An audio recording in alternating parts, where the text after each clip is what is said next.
Trial and Error is back for another week. We're heading into New Year's, and so our show is going to be talking some New Year's stuff, specifically how to build a better resolution. Um, and Fearless and I, we're talking off air. We both have uh, different but shared perspectives on this thing, and so that's what we're going to be talking about. Um, Real quick, we've been doing this at the top of the show. Um, Fearless, what are you reading, man? You know what? Funny enough, man, I think I'm gonna start reading The Nightingale by Kristen Hanna. Um, it's a nonfiction book. What did I just finish? I just finished. Let me look. Sorry, y'all. Give me a second. I just finished. God, just finished another book too. And which one? What was it? Okay, I already finished that one. What other book did I read? I don't remember. It'll come to me in a little bit. Okay. But I just read. Gosh, damn, whose book was that? The honorable death of Babs Dion. Okay. So if you want to look that up or whatever, that's what I read. Your personal. So.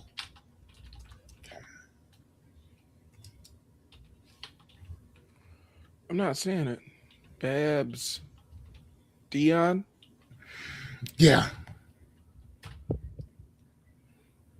Yep. Oh, the savage noble death of Babs. Yeah, it's there it is. That's what I read. Okay. Yep. So that's what I read. I just finished reading that, and then before that, I read this little book here, "The Metamorphosis of Prime Intellect," Okay. which is a novel or whatever. It was okay. I gave this one a 3.8 out of 5 or whatever. It was pretty cool. All right. All right. But it's more of like it's like when AI understands reality and then it starts to manifest and add things and take things away. It was okay. I've read better with AI taking over type stuff. Okay. But this one was. I mean, it was all right. So the one I picked up, I literally just started this one this morning, dropping my son off at wrestling practice. It's The Four Conversations by Blair Enns. Show me. Let me see it. All right, let me pull it up here. Stop sharing that one. I have it up here.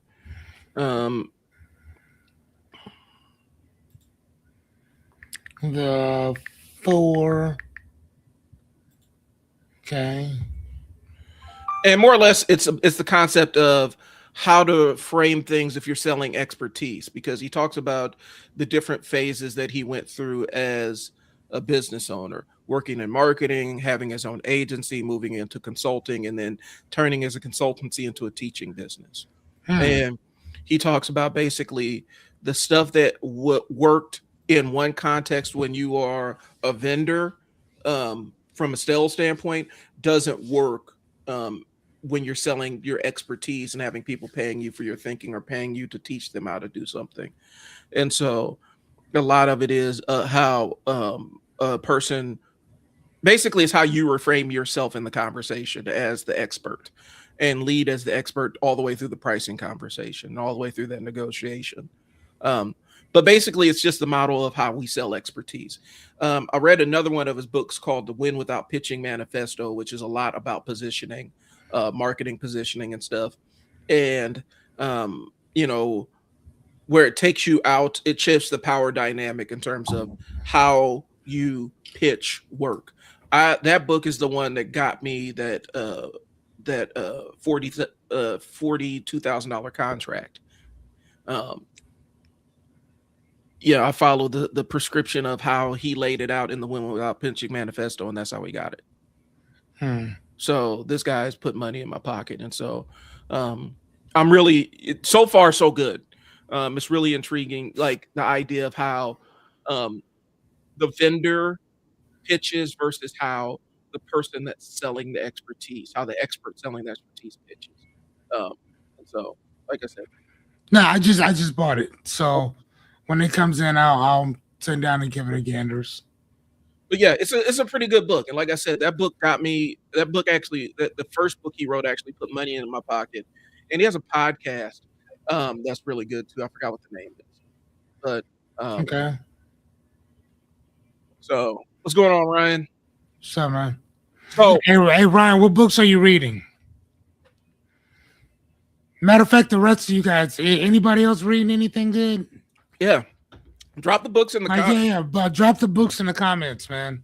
yeah, drop the recommendations in Like, the yeah, comments. please do. I will, depending on what it is, I will buy it, I will read it, I will review it. Yep. And I don't care what it is. But here's the thing, and I always tell everybody, if you recommend a book to me, please make sure that there's a physical and an audio version of it. Yeah. Please. Because Well, I'll buy both. and guys, here's the thing. The reason why we're pushing the reading thing, we talked about it last week, the week before. The only way that we combat this creeping regular illiteracy and media literacy is actually becoming literate in these in different things. And part of flexing the muscle of literacy is actually reading, comprehending, processing information, forcing those pathways in your brain to activate, because they go away if you don't. If you don't pursue them, they go away. Yeah, if you don't use it, you lose it. That's kind of the prescription for that. So, let's see. This week, we're in the New Year's, and one of the features of New Year's, and specifically in the United States, is the concept of the New Year's resolution. The New Year's resolution is that time where you sit down and you take stock of where your life is and the things that you got going on in your world, and then you make a calculated decision about the things that you're going to change, and then you give yourself the date of January 1st. I'm going to make this change starting new year, new me, right? Like that kind of stuff, right? And so I have a very different perspective on the entire concept of New Year's resolutions. It comes a lot from my background in terms of behavior management, behavioral modification, teaching people how to adapt new skills in their lives and things like that, and actually training the principles of behavior. Um, Fearless has a perspective based on his experience working in the trenches hands-on with people looking to make transformational changes in their world. And so that's the conversation. How do we build a better New Year's resolution? Right? Because the clock is ticking, right? For a lot of you, the clock is ticking. Like that big hairy change that you want to make is only about 48 hours away. Yeah, literally. Less than that. And so we're trying to put you on the right foot so that you can make sure that these changes stick. Because typically the typical thing with the New Year's resolution is you make 5 of them, and then you start the process of trying to do all of them at the same time on New Year's.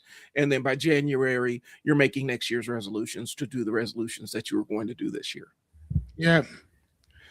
So, yeah. I mean, and it basically just becomes a whack-a-mole of goal setting and planning and all that stuff, whatever. And for the most part, it's not. Here's the thing: like one of the things that I try to get people to understand is that it's not you; it's a societal type of thing or whatever that we're trying to jump to this finish line of looking to see what everybody else is doing, what everybody else is, versus where you are in your life, and you're like, man, I want to do better with my credit. I want to do better with weight. I want to, or eating or exercise or whatever else and stuff. And I think that instead of looking at things from that standpoint, from a goal standpoint, again, this is a life coach telling you this. I would look at things from a philosophical standpoint, from a question standpoint, from a principle standpoint. One of the things that I love about the beginning of my birthday, which is December 26th, is the start of Kwanzaa, right? Hmm. And I have this written up, whatever, but it's each day focuses on one principle, often symbolizing lighting a candle uh, within that particular day. Now, if you really wanted to, you can take each one of these things, which is like unity, self determination, collective work, Hmm. cooperative economics, purpose, creativity, and faith. So you have all of these different principles going, but and then you can start asking yourself certain questions. Which for myself, I started asking myself questions, which is like, what room do I want to be in this year? Um, what who do I have to become to get into that room? Hmm. Who do I need to become? Who do I need to tap in with to get tapped on the shoulder to become to go sit at that particular table? Right. Because you got to remember, every room that you go into, for the most part, you're invited Hmm. to these rooms. They're invitations, which means they're earned. You got to earn your right to go there, right? So if a person was, and so if we're talking, so if I say that, and I'm always talking about this, that I want to be and when I grow up, I'm 47 years old. When I grow up, I want to be the I want to be the new LeVar Burton. And if you know who LeVar Burton was, he's the guy from Reading Rainbow. Hmm. That was my objective, and that is still my objective to this day. Or whatever, right? Now, again, so the question I would ask myself is, what what what rooms do I want to be in? What do I need to do to, number one, maybe bring that show back, or maybe one, let's make it a little smaller. What do I need to do within my little ecosystem to get people energized and reading again? Okay. That's one simple question, something that I know for a fact that I can do. That in it, that's it's something that's on me. It's not something that's on you. It's something that's on me. Now, whether you read or not, that's on you. But making it something that's fun, something that's energizing, this, that, or the other, that's on me. Right. Right. One of the things that Grant Cardone said, he's a marketing salesman, but he said, if you don't know my name, that's my fault. Let's think about that. Hmm. If you don't know my name, that's on me. I wouldn't. I don't blame you for not knowing who I am. But if this is my objective, if this is my goal, and this is also the fact or the problem that people have with New Year's resolutions, is that we tell everybody about our stuff and then Yep. we don't do shit about it. Because for the most part, ain't nobody gonna hold you accountable for it. You know what I'm saying? I mean, some people won't. Unfortunately, if you say that to me, we about to have a whole ass problem. Yeah. Just saying, because I mean, because of what I do. But for the most part, man, I just put it out there, right? But if you have no intention of doing anything today about it, you're probably not going to do anything in the next 2 days either. Well, and that kind of That's all I'm saying. that goes into my point. One of the things is when people sit down and make that New Year's resolution, you are taking a wager on your future self. Your current self's taking a wager on your future self, and your future self is going to be this person that has all this discipline, is locked in and focused on the goal, and knows exactly what to do to bring about the change. That's the gamble that you're making with your present self. You're saying future self is going to be a different person than I am now. And a lot of times when we do that, we are setting ourselves up to fail, because my perspective is a lot of times when it comes to New Year's resolutions, typically what we do is we have like 5 different things we want to change. We're going to make all of those changes starting New Year's. Yeah, starting New Year's, right? I'm gonna eat better, lose weight, start working out, um, start figuring out how I'm gonna escape this job, all this other stuff that you got going on. And your brain likes normalcy. It likes feeling like what its version of normal is. And sometimes that's a bad thing. Like if your brain is adapted to a negative traumatic environment and that's your normal, your brain will fight to get back to that version of normal. Right. And so whatever your benchmark for normal is, your brain's going to fight to maintain it. And so understand when you try to make all of these changes on New Year's at the same time, you're setting yourself up for defeat. And then by November or by February or even March, you're kind of tapping out. I've noticed it going to the gym. Like New Year's now it's hot. Everybody's at the gym right now. And then everybody starts filtering out as January becomes February, becomes March. People start filtering out, trickling out of it because their brains are forcing them back to whatever their version of normal is. And that's usually what happens to whatever. Like your brain goes back to it's basically the 3-month rule. Mm-hmm. So 90 days to 3 months. That's the reason why, like, if you buy something, if you do something, if you got a promotion, you're gonna get used. Everything normalizes within 30 days. Excuse me, within 90 days, everything will normalize. Sorry. That house that you have, the car that you buy, the relationship that you're in, most stuff normalizes in 90 days. So if you ever wonder, like, man, like, why don't I still feel the same way? That's why. Because your mind automatically will normalize everything around it. Everything. Yeah. Whatever. Just like, as I get older, I start thinking like, damn, dude, like time is flying. Right? Right. But here's the thing, when you're a kid, time takes forever. But it really doesn't though, because you do so many novel things that it starts to what is that word? Compound. That time just drags on because you're doing so many new things. When you get older, think about it. You don't do that many new things anymore. Everything you've already done this. You've already done that. So time just kind of just flies by. And it's one of those things. I think also when you're a kid, you are like kids dream about the future and stuff like that. But since they don't really have life experience to really visualize what future state looks like, they'll think about the future. But most of the time, kids are in the moment. They're in and of the moment. And that's why days seem to go on forever for kids because you're in school all day and it's like it's boring and it takes forever and it's never going to end. It feels like this never-ending loop, right?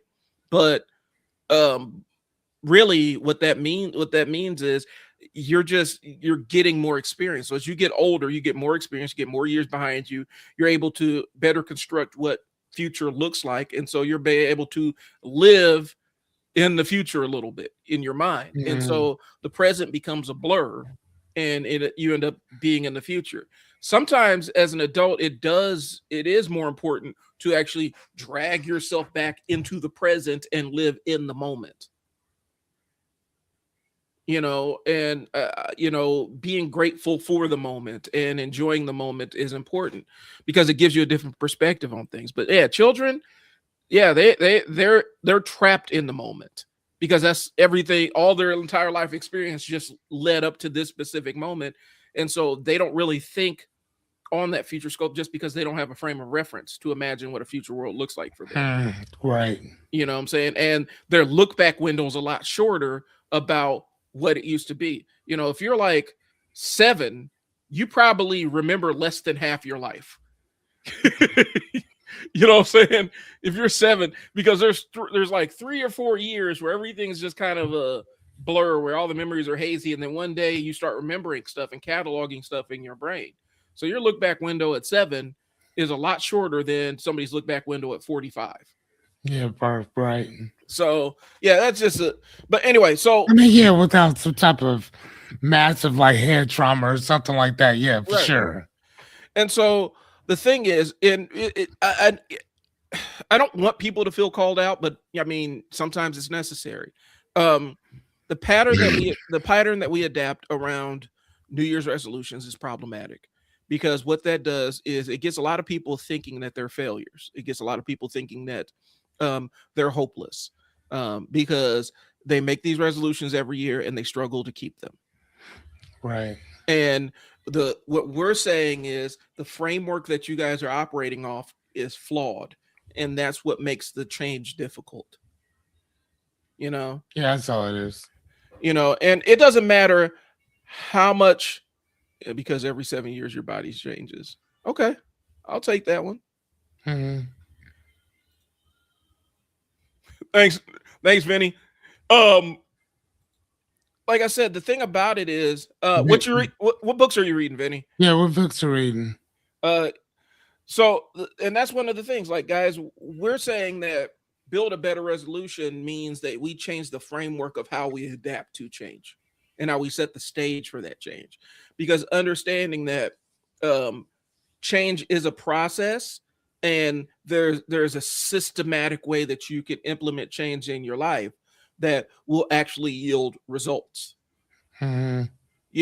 And it's okay to set big, huge, scary, hairy, audacious goals, but understand when you set a big, huge, hairy, audacious goal, your first step has to be audacious. It's got to be dramatic. It's got to be something that moves you on that pathway and kind of burns the bridge. But you got to cross the Rubicon to get that thing started.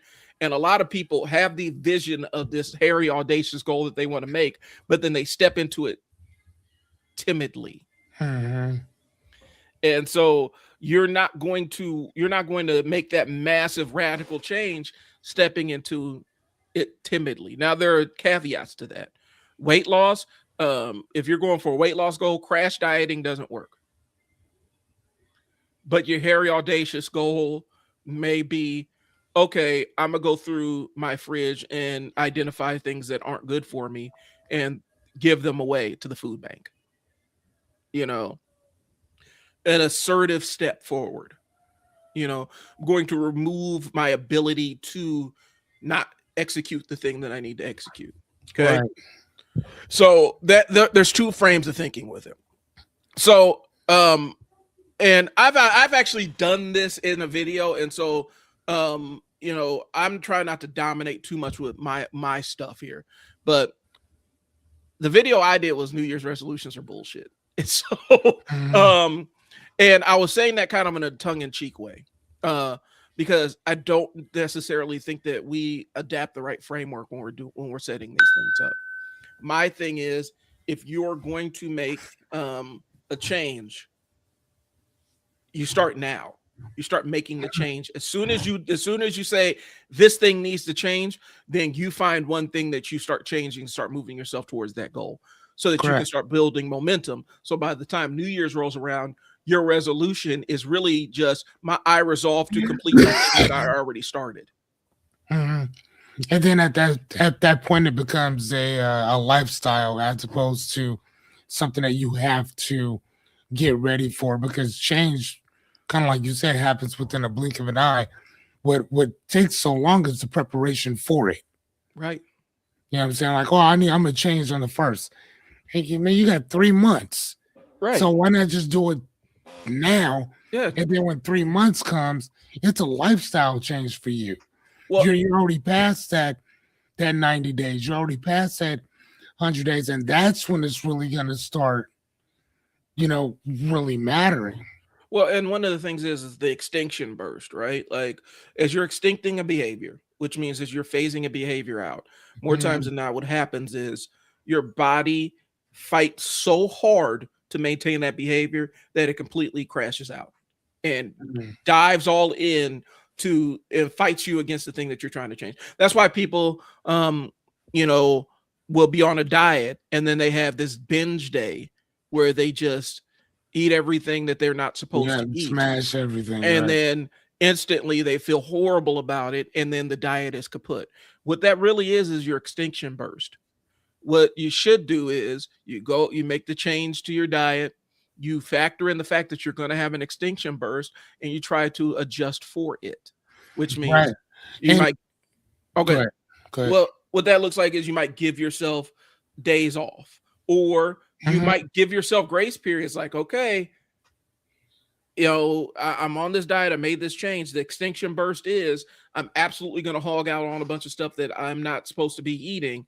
I need to account for that and account that my brain is going to push me in that direction. Mm. And if it happens, I need to rebalance and say, okay, now let's try this again. And ideally, the extinction burst gets smaller and smaller and smaller to the point where it doesn't exist as much anymore. I experienced that when I was on this kind of bodybuilding, weight loss kind of thing. I had the extinction burst and I worked through it. And it got lesser and lesser and lesser to the point where I didn't even crave the foods that kickstarted the initial extinction burst. But it's the consistency of doing it. Right. To where your body adapts to the new version of how we're doing things. There's this book called Change Anything, and it's created by Change Anything Labs. And basically, this is like I remember I read this like years ago, but it's the new science of personal success within itself.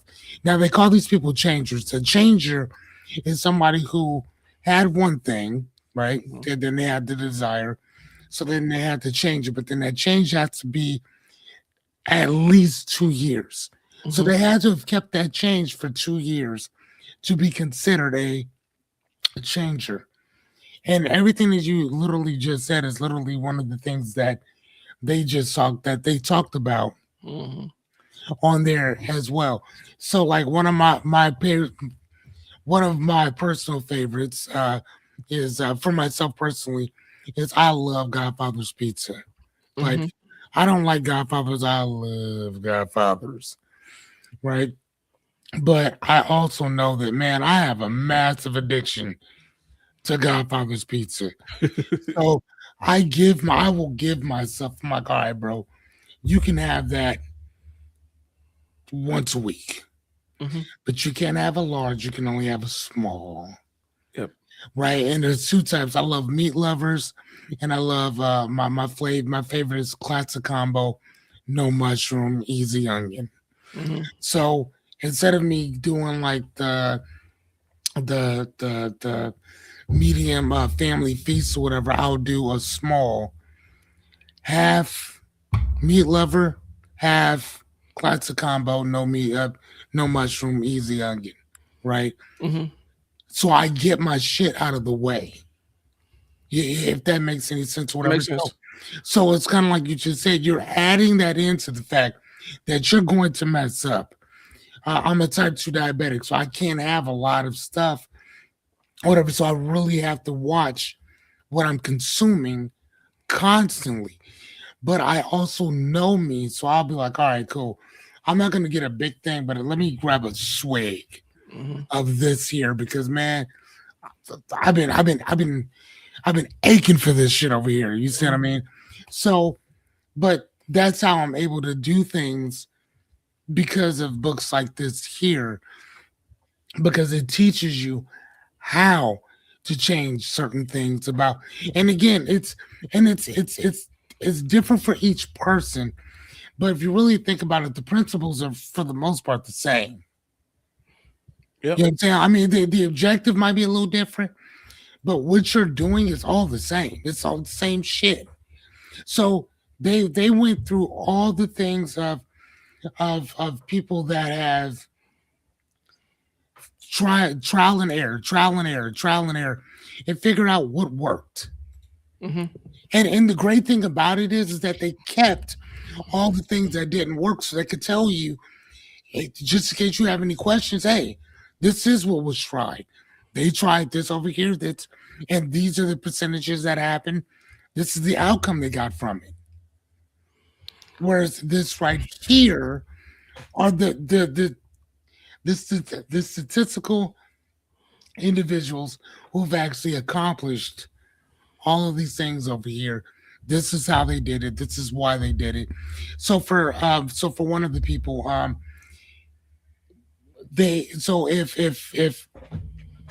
if Godfathers is on their way home, they would take a different direction. Yep. Like just in general, because they know Like, bro, no. Or again, set a particular date. Wednesday, I'll go there in 2 days. Yeah. I'll go there in 2 days. So you can still drive past it, but I'll go there in 2 days. Well, and the entire thing is about restriction-based diets because we're talking about that's kind of what we're talking about. Restriction-based diets kind of puts you in that mode where I'm going to restrict this thing that I absolutely love, and I'm going to not do it. And what happens is Right. that thing that you restricting takes a bigger and bigger piece. Like normally you wouldn't be thinking about it as much as you do, but now that you can't have it, it's all you think about. Right. And you're restricting the thing that you actually enjoy. And when you finally get to enjoy that thing, it dumps all those feel good chemicals into your body and stuff like that. You get that dopamine hit, and oh Yeah, my god, it and just keeps going. then you get addicted to the dopamine hit, and then you set yourself up for a future. I'm gonna binge all this food. I'm gonna sit here and eat all this food and stuff because the dopamine hit is what you're addicted to instead of the Right. food. And so Yeah. restriction-based diets are problematic instead of adjusting your portion size. Because you can adjust your portion size down where I'm going to get some of what I like, I'm just going to get a little bit less of it. And But sometimes it's getting a medium fry instead of a large fry. And then but you go down to the small fry. You're still getting the thing that you you're like, still you're just getting getting it. less of it. Right, but they also did a thing about money too, because of people being in debt and this and the other. And again, one of the books that I try to tell people, again, that's a lot smaller than this one, Mm-hmm. is The Richest Man in Babylon, when he talks about what is it? I think it's like 7 different principles in which they talk about that. Hold on one sec. But again, though, one of the things is to pay yourself first. Mm-hmm. I think the first one is to live below your means, and then the second principle is to pay yourself first, right? But that's the one thing that most people do not do. Most people who get money pay off bills, pay off entertainment, luxury, all this other type of stuff or whatever. And then whatever's left, they'll put into savings. Whatever's left, they'll put into investments. Whatever's left, they'll put into their future. When I read that book, it took me years. It took me homelessness. It took me sleeping on my friend's couch. It having cars repossessed to having a credit score of 820. So I could tell you how that worked. I could tell you what I did.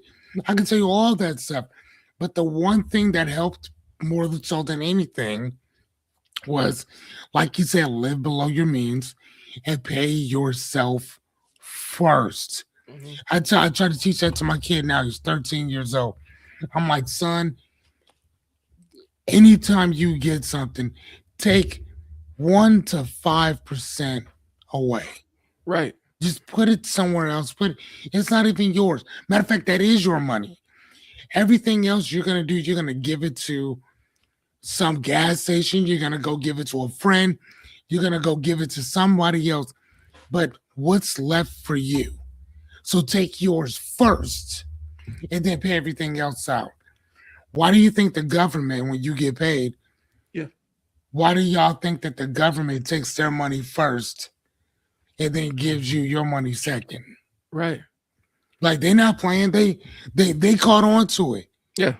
You know what I'm saying? But because back in the day, it wasn't like that. You got a bill at the end of the year, and that you had to give the government money, and then people just wasn't paying it. So then they're like, okay, no, we need to get our money when they get paid. Yeah. We're gonna get it Not now. at the end of the year.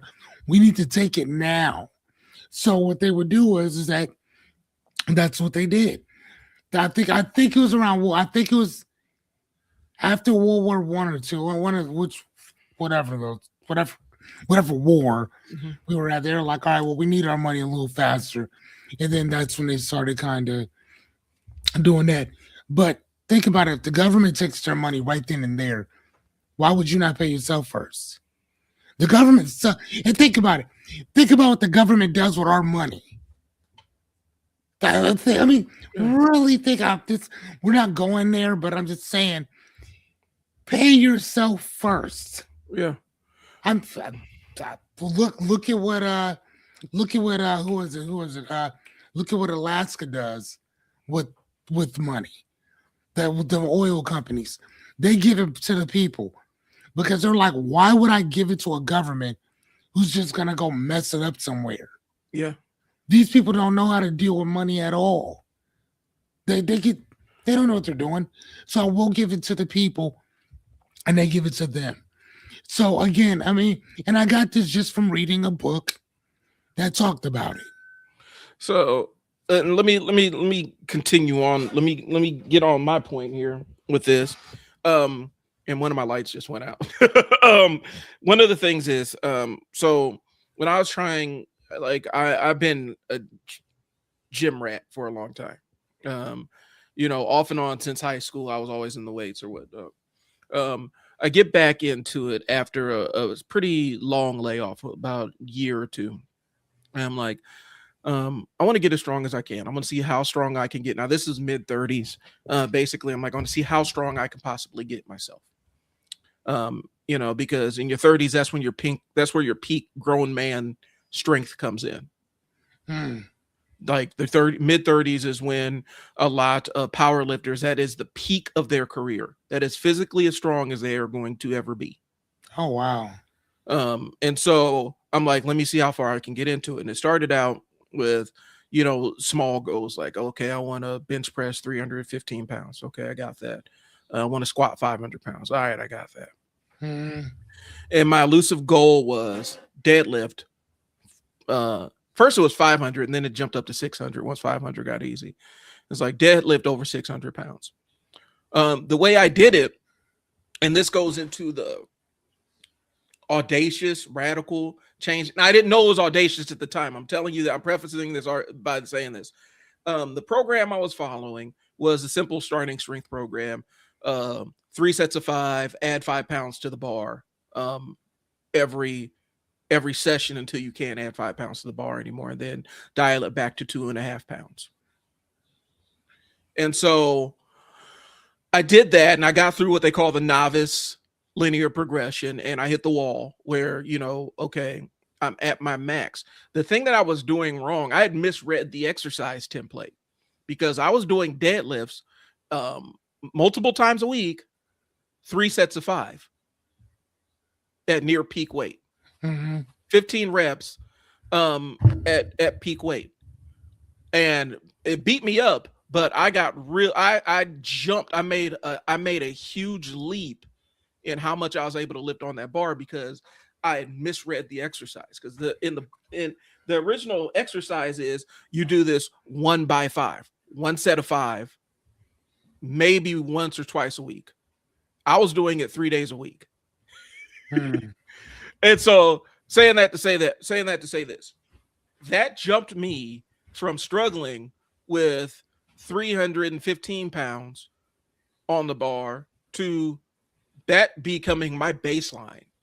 Like I warm up with that and leapfrogging past that. It was audacious. The only reason I could have done that was because I was kind of adapted to lifting in that mind frame, and it didn't absolutely destroy. There's a reason why it didn't destroy me, but it got me super, super strong. I could not maintain that, but it got me to the goal. And the thing that got me to the goal was those repetitions, those uncomfortable reps to the point where I hated going to the gym. I hated deadlifting, which is still my favorite lift. I got to the point where I hated it, but since I was adapted to it, I couldn't not do it. Does that make sense? Hmm. Since I was used to it, since I had built that habit over 6 months, then a year, I could not exist without going and doing that thing that I hated. And that's how I got up to it. Where I walked in one day, and I said, "All right, let's see where we go with this," and get up to the 600 pounds. The plates wouldn't even fit on the bar without help. Like we had to do some kind of weird rigging up with the bar because the bar was not long enough for the amount of plates that I was pulling on that thing, based on the plates we were using, the bumper plates, because they're a little bit thicker than your regular plates. I think it was because 595 out of 45 to that.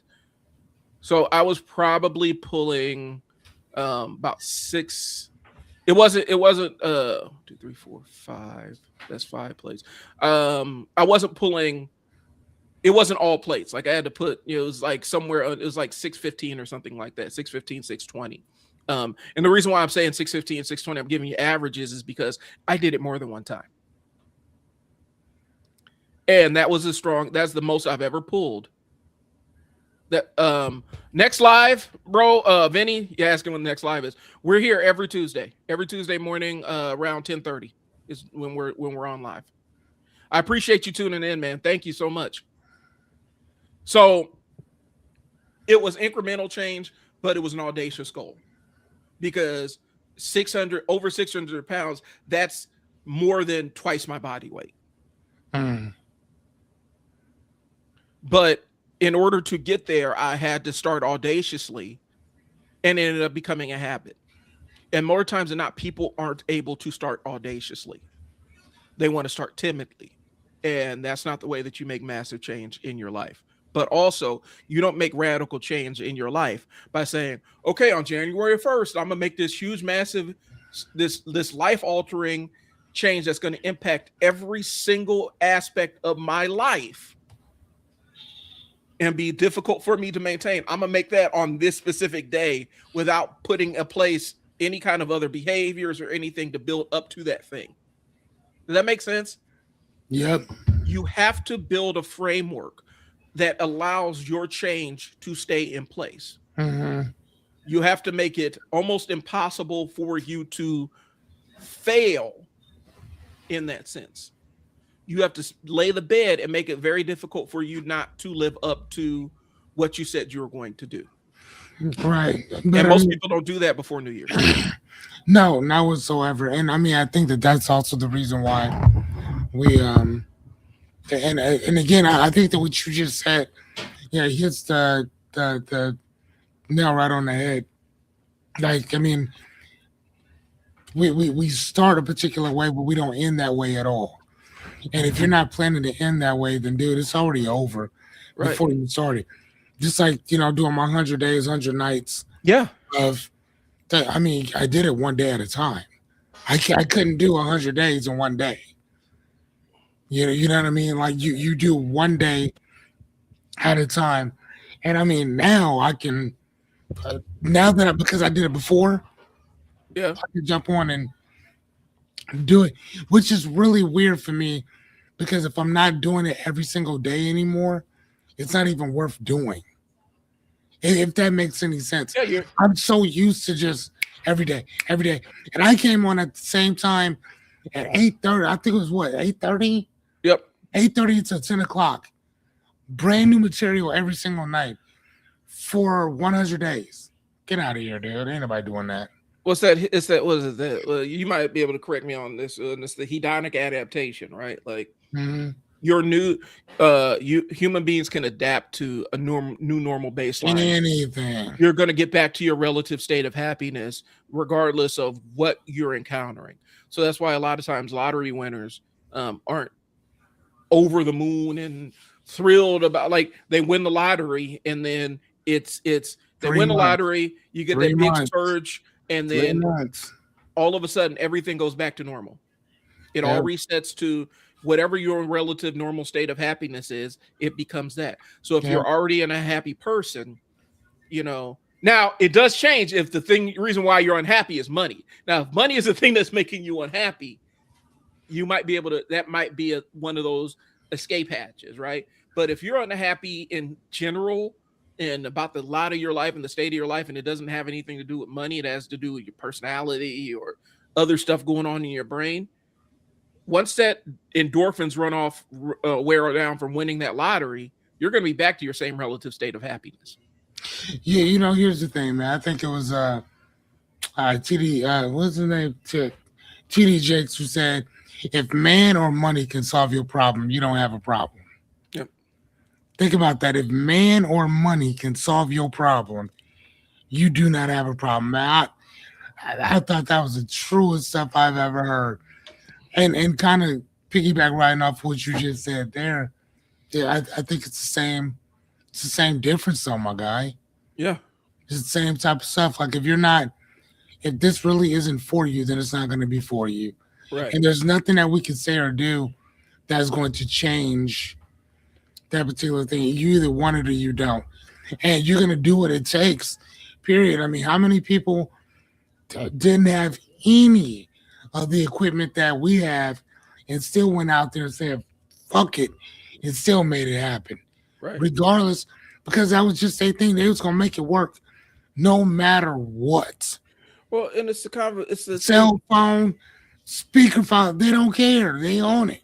It's the same thing I used to tell parents when I was when I was teaching parents. They think that they can come up with this. I'm gonna ground this kid for 2 months, Right, and it's crazy. and that's going to change the child's behavior. And I had to say, okay, so the thing I need you to understand is this: while you being restricted from something for 2 months might be really damaging to you as an adult, a child will adapt to whatever, they'll adapt to their new normal faster than you can even imagine. And so if you say, I'm going to take everything away from you for 2 months, within about a week, their new existence becomes my life minus all these things, that minus video games and cell Yep. phone and all the other stuff. And then they adapt to it. And then eventually they're able to use the fact that that your punishment isn't punishing to them to punish you with it. So okay, say that one more time. All right, which part? So Yeah, that last part. Their punishment is a punishment for you. Say yeah, that again. so they adapt to all the things that you remove from them, Right. and they become, they get used to that new life, and it ends up becoming their punishment is actually a punishment for you because you're having to play warden in your own house. Mhm. And I've seen kids turn that on its head really, really fast. Like, oh, so mom and dad grounded me for a month. I'm going to become the most irritating person in this house for a month. And the parents end up, by the end of the scope of whatever that punishment is, the parents are relieved that it's over. Right. The kid has already adapted to it. So the lesson the kid learns is whatever they throw at me, I can just outlast them. And then if you keep doing it, Yeah. if you keep like, well, yep, you're on punishment again, 3 weeks, cool. And then again, like you just said, eventually you'll just be able to do without. Yeah. So yeah, I don't have a phone, or I don't have a tablet, or I don't have this, I don't have that. Yeah. Cool. And then you just get used to not having it. And then it comes to a point where you can't threaten them with that no more because they don't care anymore. And you can't reward them with that anymore either. Nope, because you do it constantly. You can't.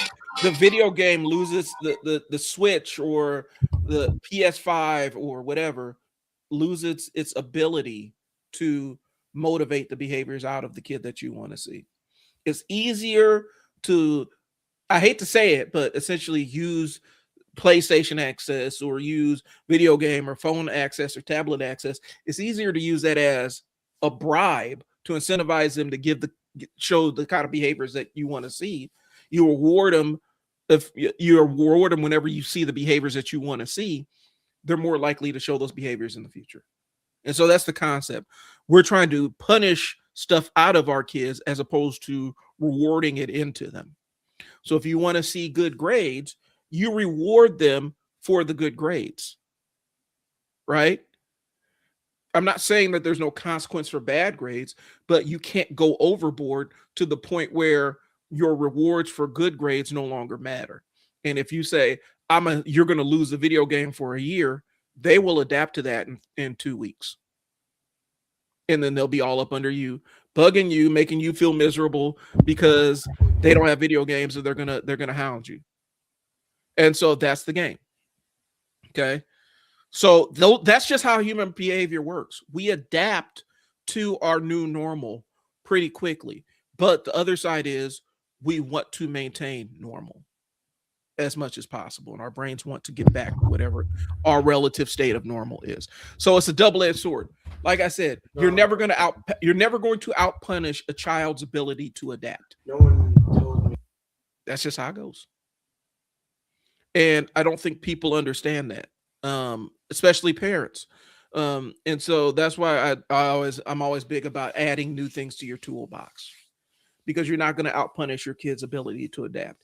Even if it's your behavior reinforcement schedule involves corporal punishment, spankings, and stuff like that. Kids adapt to that. If you ever seen somebody try to spank a 14-year-old, you ever seen how that goes?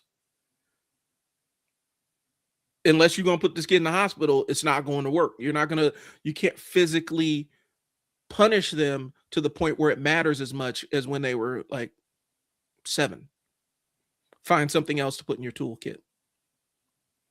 But that also forces you as the adult in the room to adapt a new set of behaviors when it comes to addressing your child's behaviors too. You think I used to teach this stuff, right? So we talk about everybody wants to say they want to make the change when they're ready, but they really don't. Like they set the stage for it, but then they don't take the steps forward to it. Right, but again, kind of like what we were talking about before, we got to make it very simple. Yeah. So if you ask yourself more questions as opposed to putting demands on yourself, I think that you'll be able to accomplish a lot more with questions as opposed to demands. Well, and so that was actually the next part I was going into was we talk about the concept of making a change. Let's talk about the process, the change process, and what that looks like. What that can look like if we're building better resolutions, we're building better New Year's resolutions. How do we do it? Because we told you how not to do it. Right. So what are the tricks of the trade, Fearless? What are some questions? Questions. Not demands, questions. Right. Period. That's all. Here's the thing, especially when you're a novice, questions will help you probably more so than anything else. Now, for myself, because I've been doing this for a minute, like certain principles work for me, but they won't probably work for somebody else. Exactly. Or whatever, right? So the first thing, again, like I said before,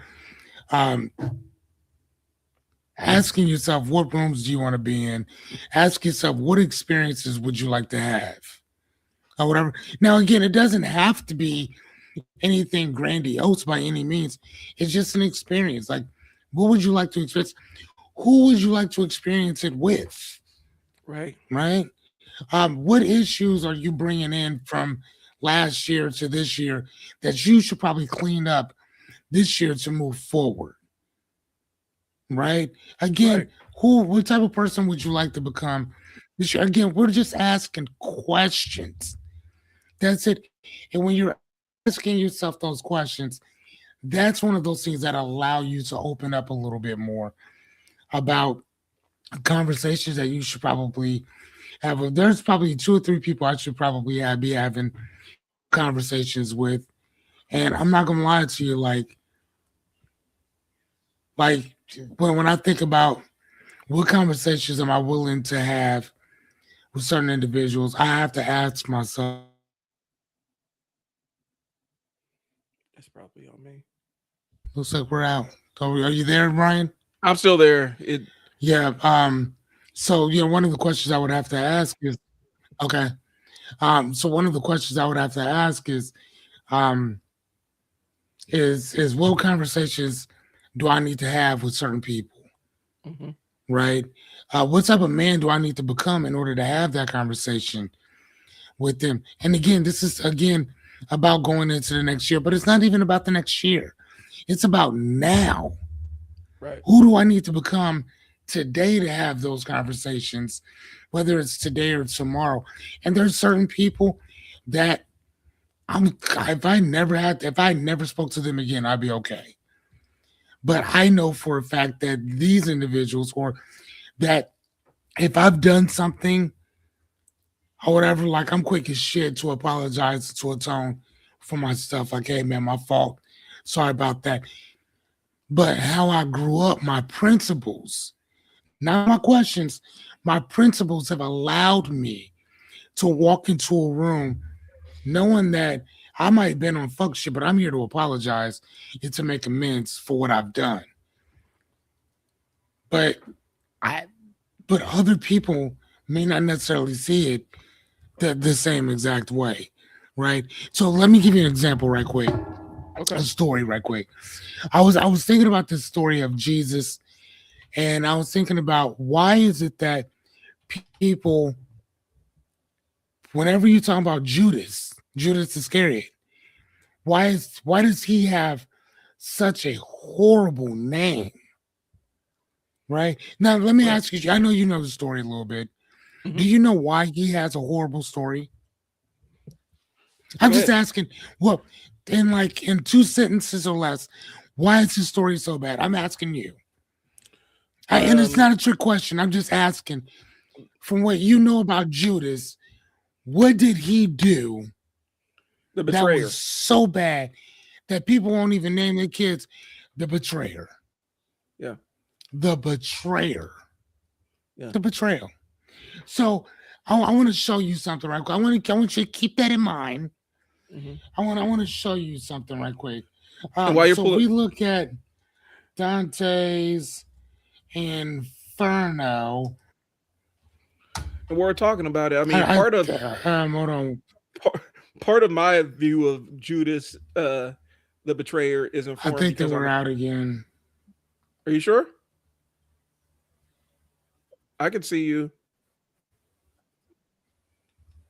Okay, cool.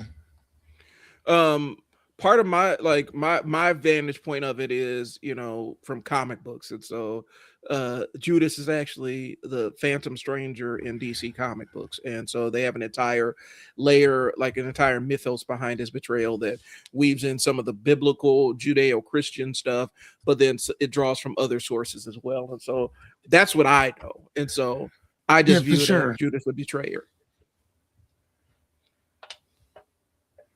Right. I think he was going out. It does. All right, we'll just adjust, like. Okay. So yeah, sorry about that. So there's not so in Homeboy is Dante's Infernos, Dante Larry, whatever that dude's last name is, or whatever. He wrote this thing in the 1300s, right? And think about the 1300s. The Bible was technically written, King James was written during the 1500s. So Right. you got to remember the ideas that we get from hell, the ideas that we get from torture are all based on, a lot of them are based on this guy's work, right? This guy's work. So there's 9 levels of hell. So from the first one is limbo, Hmm. which is what's the word? What's the word that we use? Purgatory. What Is is it? that? Purgatory. Thank you. Yeah. So that's number one. The second is lust. Third is gluttony. Fourth is greed, wrath. Think about that wrath. Hmm. See, it's number 6. Now I want you to think about this: violence against others, against self, and against God is 7. 7.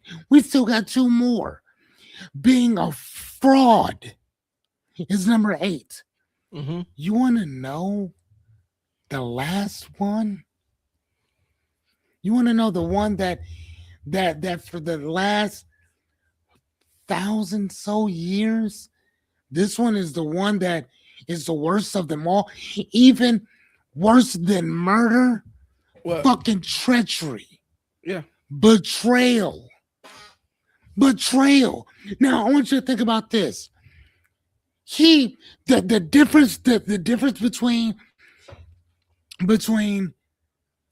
Judas and the rest of his confederates was that Judas intentionally intentionally turned this man in.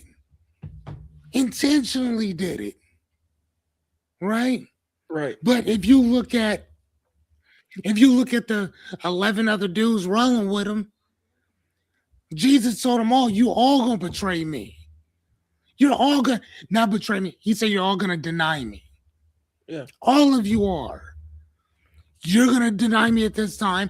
You're gonna deny me at that time. All y'all gonna act like y'all didn't know me. All of y'all are. So, but think about that. They all betrayed him. Hmm. They all betrayed him. But Judas's. I mean, but here's the thing.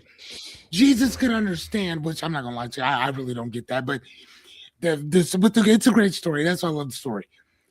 Jesus could understand that you're gonna try to save your own life, so you're going to deny me here, but then you're going to yeah, you're gonna be speaking on me over here. Right.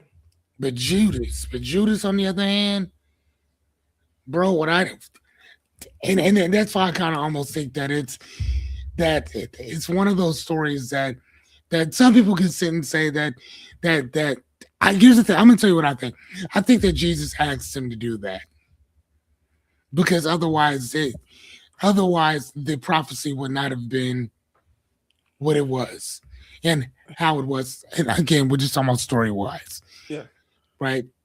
But in the book itself, or whatever, if we're just talking about it from what somebody else said, or whatever, one of you are gonna betray me, So go on, go do what you need to do, champ, right? Because he knew who he was. Like, no, not me, my God, whatever. Anyway, but my point of the matter is that treachery, betrayal is it's the worst one. And I pulled this up, and it's so bad that it says it's a sin, betrayal of the special, because it's a special trust, Hmm. right? And there's 4 zones to this. There's a Kanea, which is traitors to my kin, which is what Cain did to Abel. Cain killed Abel, right? So Yeah. it's a betrayal there. It's a traitorous, treacherous thing to your country. And think about this: it's a treacherous thing to your guests. To your guests. See, people think that Sodom and Gomorrah was based on homosexuality. No, it was not. It was based on what's that word? Hospitality. Uh-huh. You had to be cool to people. Period. Now God can wipe out hordes of people, but you can't. At least not without special permission. And then the other one is being a traitor to your Lord, to God.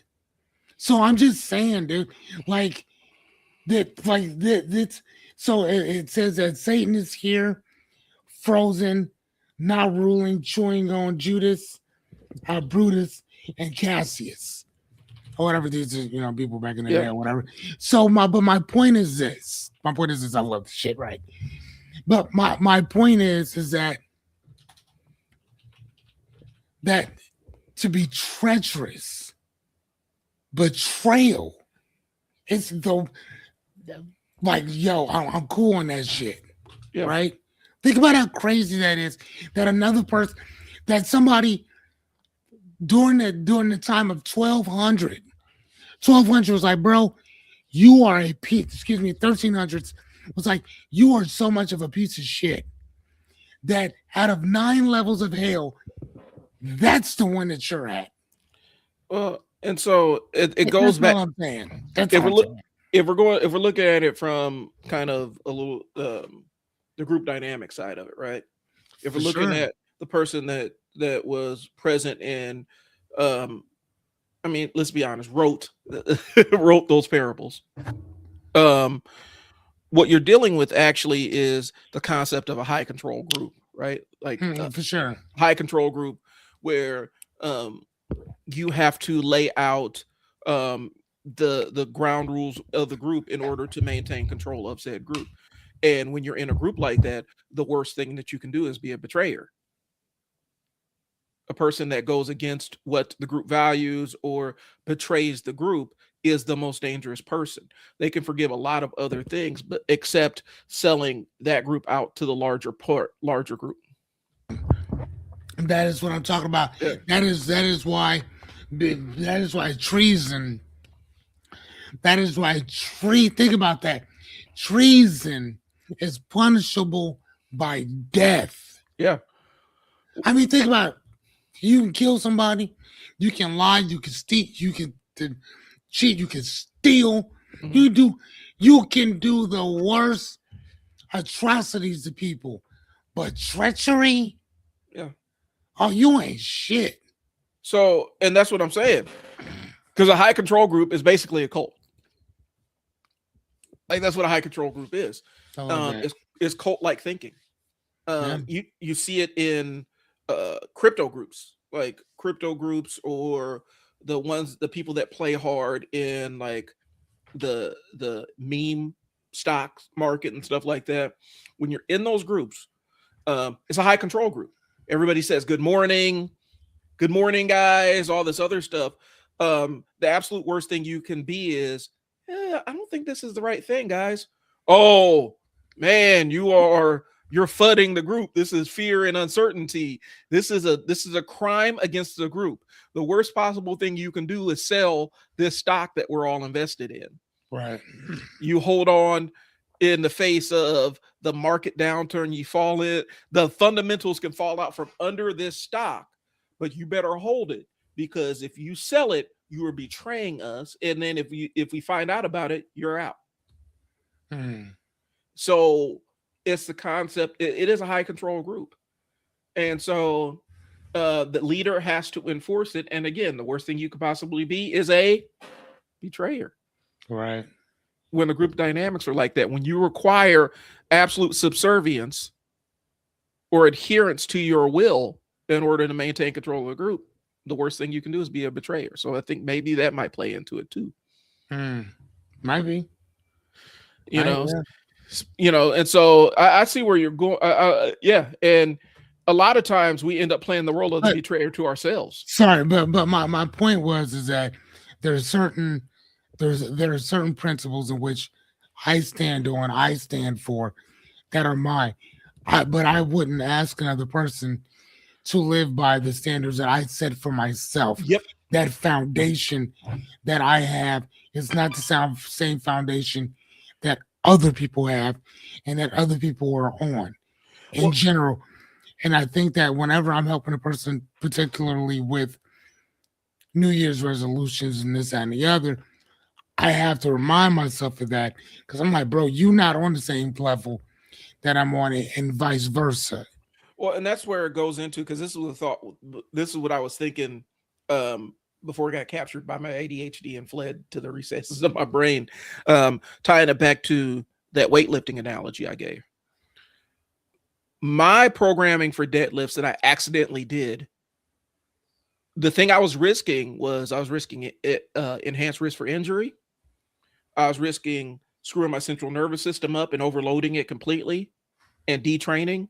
I was risking overworking my muscles to the point where the muscles were actually eating themselves, and I was in a catabolic state. Hmm. Um, Fortunately, I didn't experience any of that, and so there has to be something internally biologically where I was able to not do that. Because for a lot of people, that level of work on that specific movement, where deadlifts absolutely challenge your entire body. Okay. Because a lot of times when people fail, like if they're lifting a weight and they're not able to lift it, it's not a strength failure or muscle failure. Your central nervous system gave out. It's too overstimulated, and it just said nope and shut down. So central nervous system fatigue is a real thing. It affects power lifters and stuff like that. Okay. I would not recommend what I did as a deadlift program for anybody. I wouldn't even recommend it for me. The only reason I was doing it was because I misread what the program was. So it was all accidental, but the accident was a happy accident because it made me stronger than I'd ever been before. But Hmm. I would not recommend that training modality for anybody, because that is a fast ticket to overtraining and injury and absolutely going against the results that you're trying to create.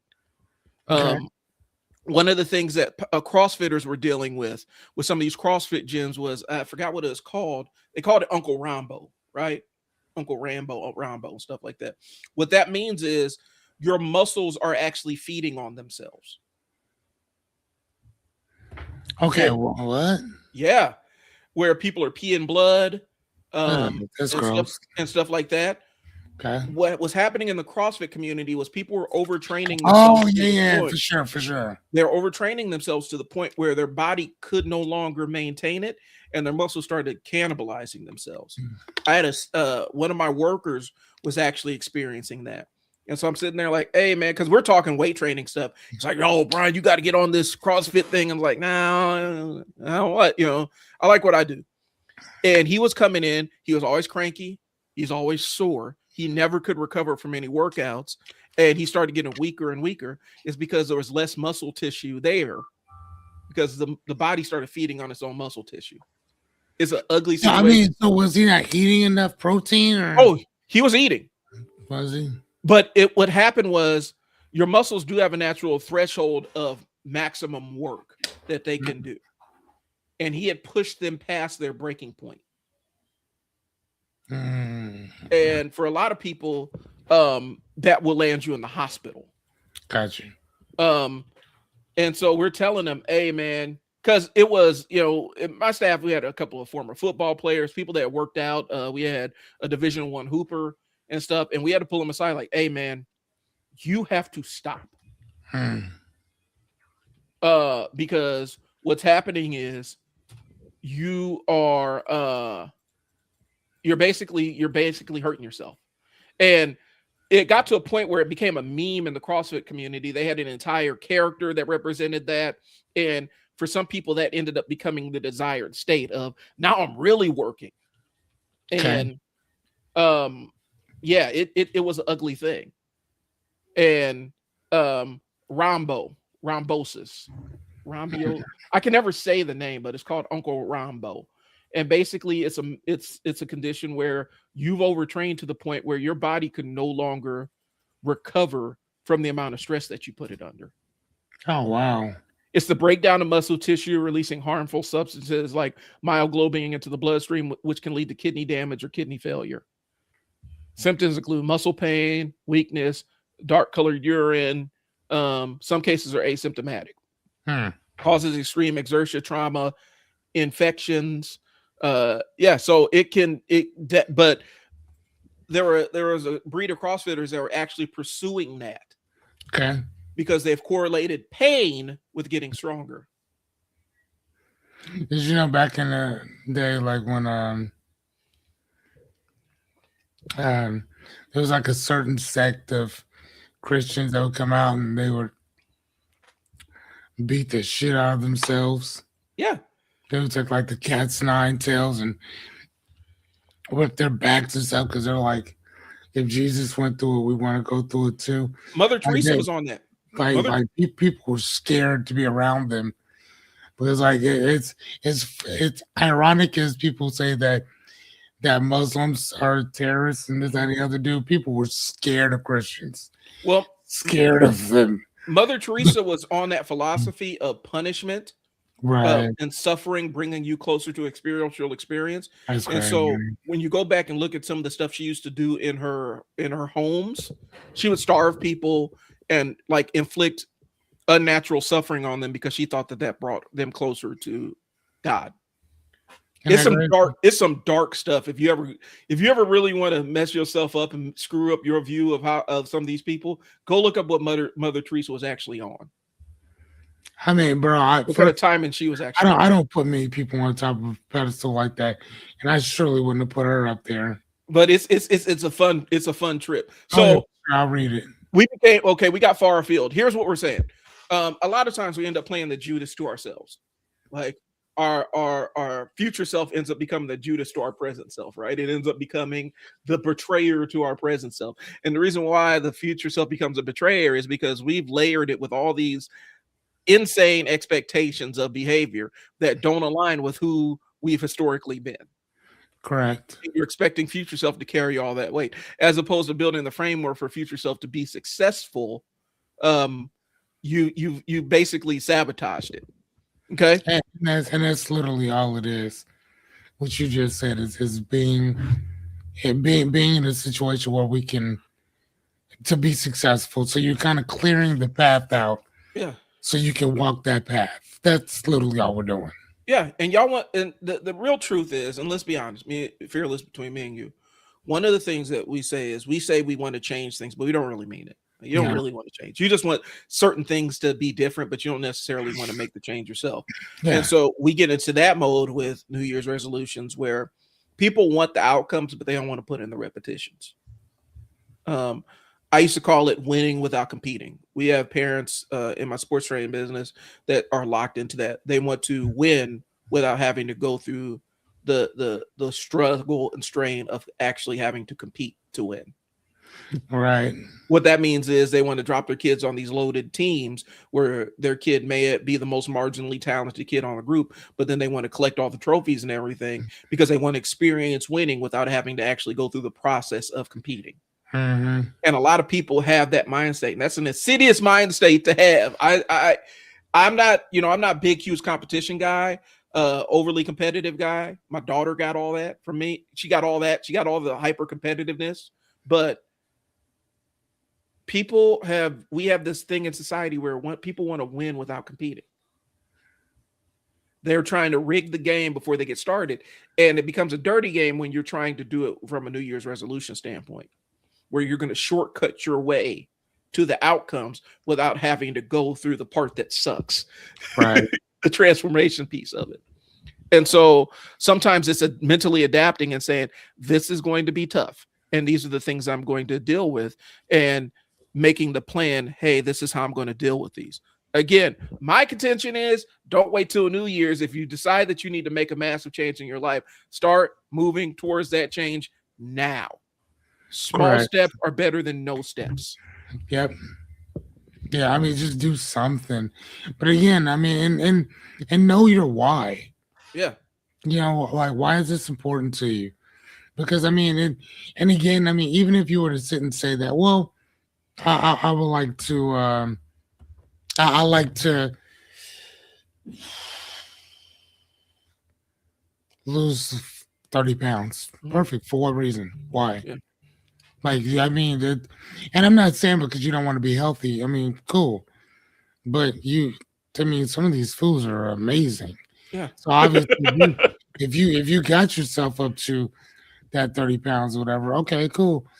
So does that mean that either A, you need to scale back on what you're eating, or B, you need to work out a little bit more? But from what I've learned is that majority of what majority of that weight coming off is going to be based on what you stick in your mouth. Mm-hmm.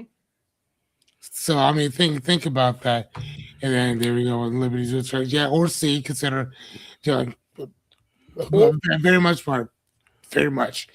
But again, there's something that's in there. Well, And you- the other side is so, and this is kind of a different framework, but it's along the same pathway. You want to lose 30 pounds. You have your reason. You have your why you want to lose 30 pounds. oh, you know what? How about this? Fuck weight. Talk about something different. Okay. So let's say that you like to go into a room.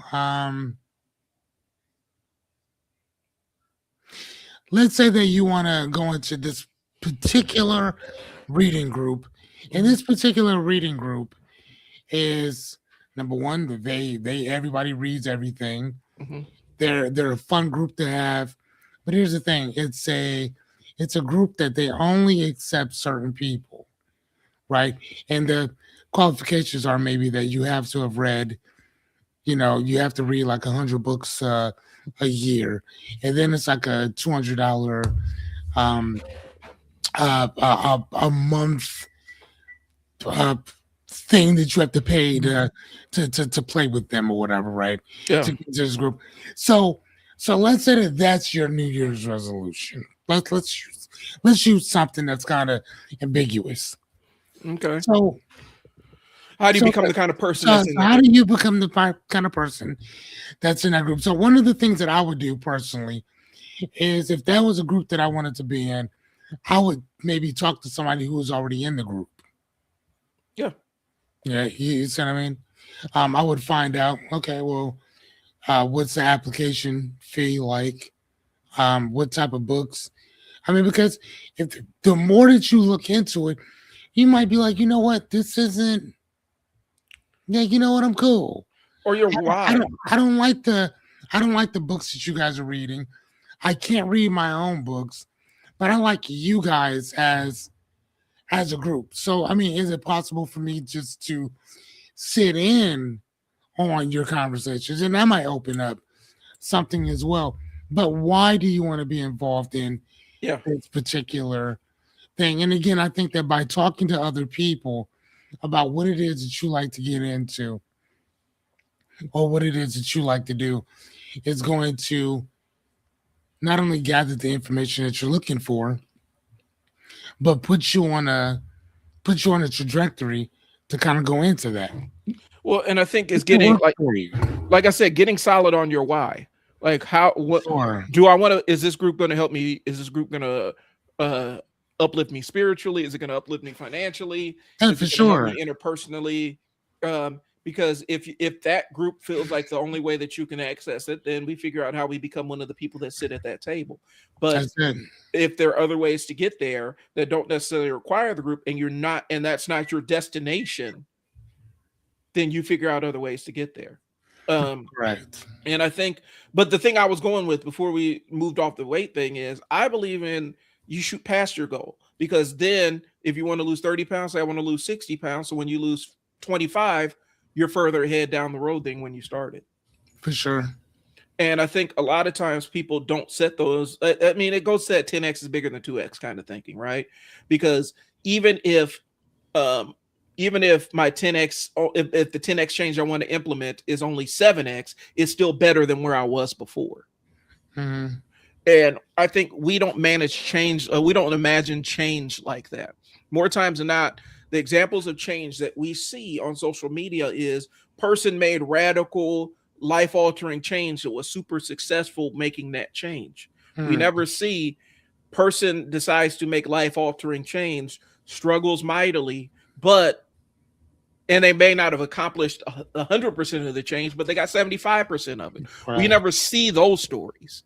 And Mm-hmm. to me, those stories are just as impressive, because Right. when your baseline is zero change, some change is pretty good. Mm-hmm. We just beat ourselves up because we don't get to 100% of where we want to be. You know, if your goal is this business cycle, I want to quadruple what I made last year, but if you double it, you're doing pretty good. Right. And so we don't really view change in that way. And I think it goes back to the New Year's resolution thinking, where it's all this all in kind of thinking that we have with it. Like there's a lot of things I find problematic around the New Year's resolution. It's not the idea of changing in and of itself. It's how we position that in our discourse, in our society. You know, everybody Right. wants to make those. That's a human. It's a human thing to say, I don't like this thing about my life. I want to change it. That's a human thing. Um, I think we reward people that 100% make the 100% radical change, as opposed to person that makes the radical change, but they get 50% of the way there, but they keep going Right. and working towards 100%. Um, but yeah, I go back to the fact that people want to win without competing. I go back to the fact that people want to avoid the reps, right? They want a polished version without the beginning being messy. When Fearless first started the live stream, he's probably like, I'd imagine that in your view, the live stream was a lot more messy than it ended up becoming. It was started out messy, and then you refined it as you went through your 100 days. Yeah.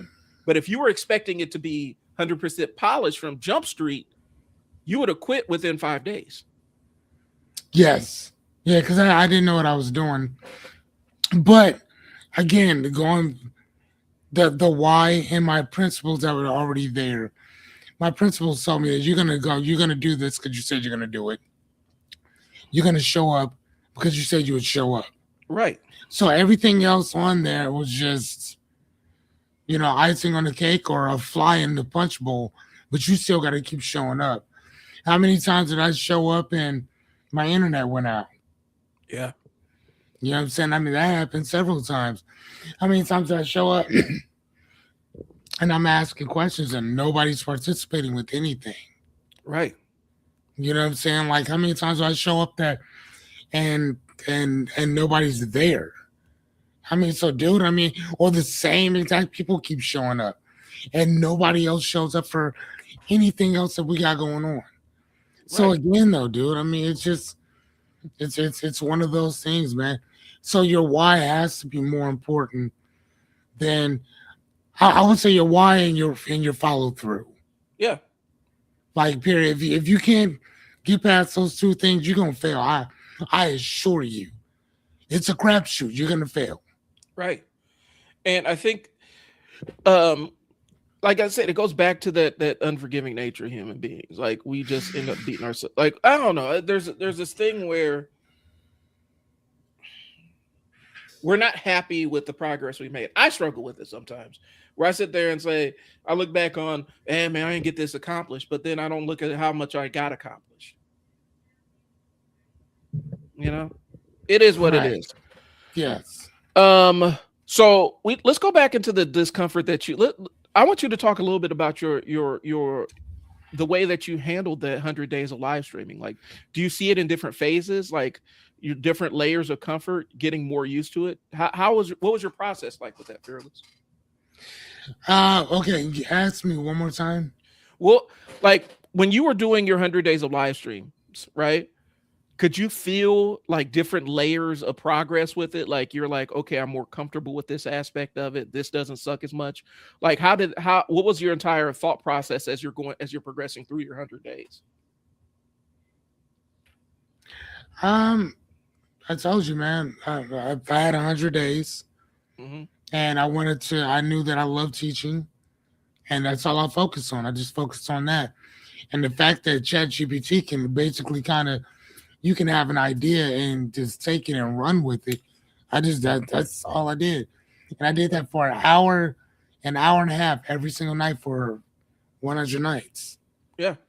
You know what I'm saying? Like in something like different, right? So I can ask questions, I can answer questions, all that stuff, whatever. So like that was fun. How did that impact your like? How did that impact your thinking? Is like yourself. Look at yourself before you started that 100 days of live streaming versus after. What changed about you? That I can hit that button and just go. Okay.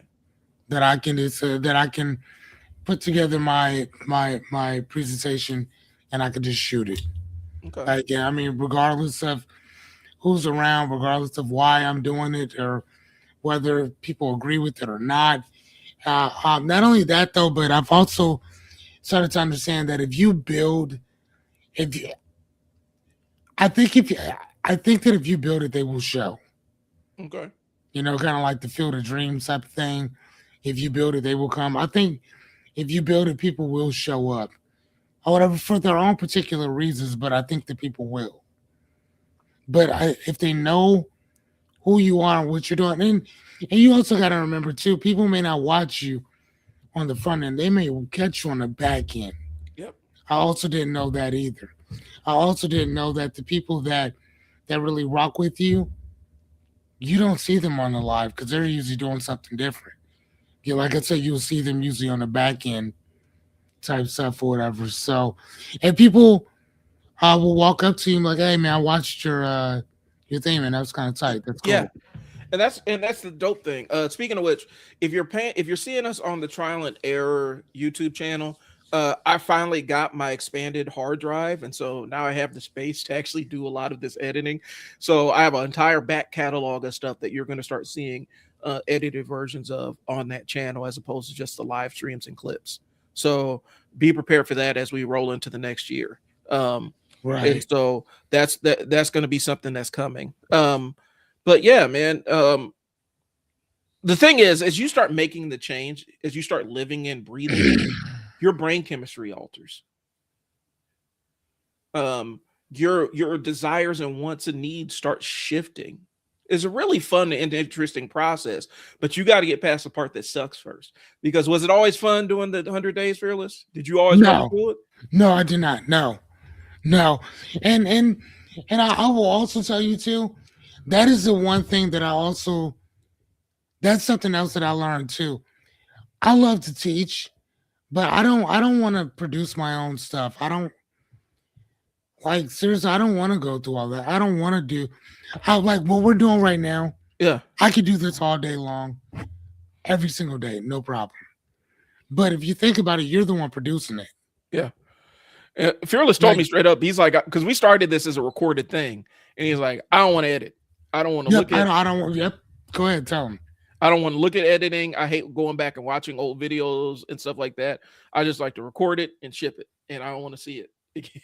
And so we had to make an adjustment to how we produced it, and that's why this became a live stream as opposed to a thing that we recorded every single week.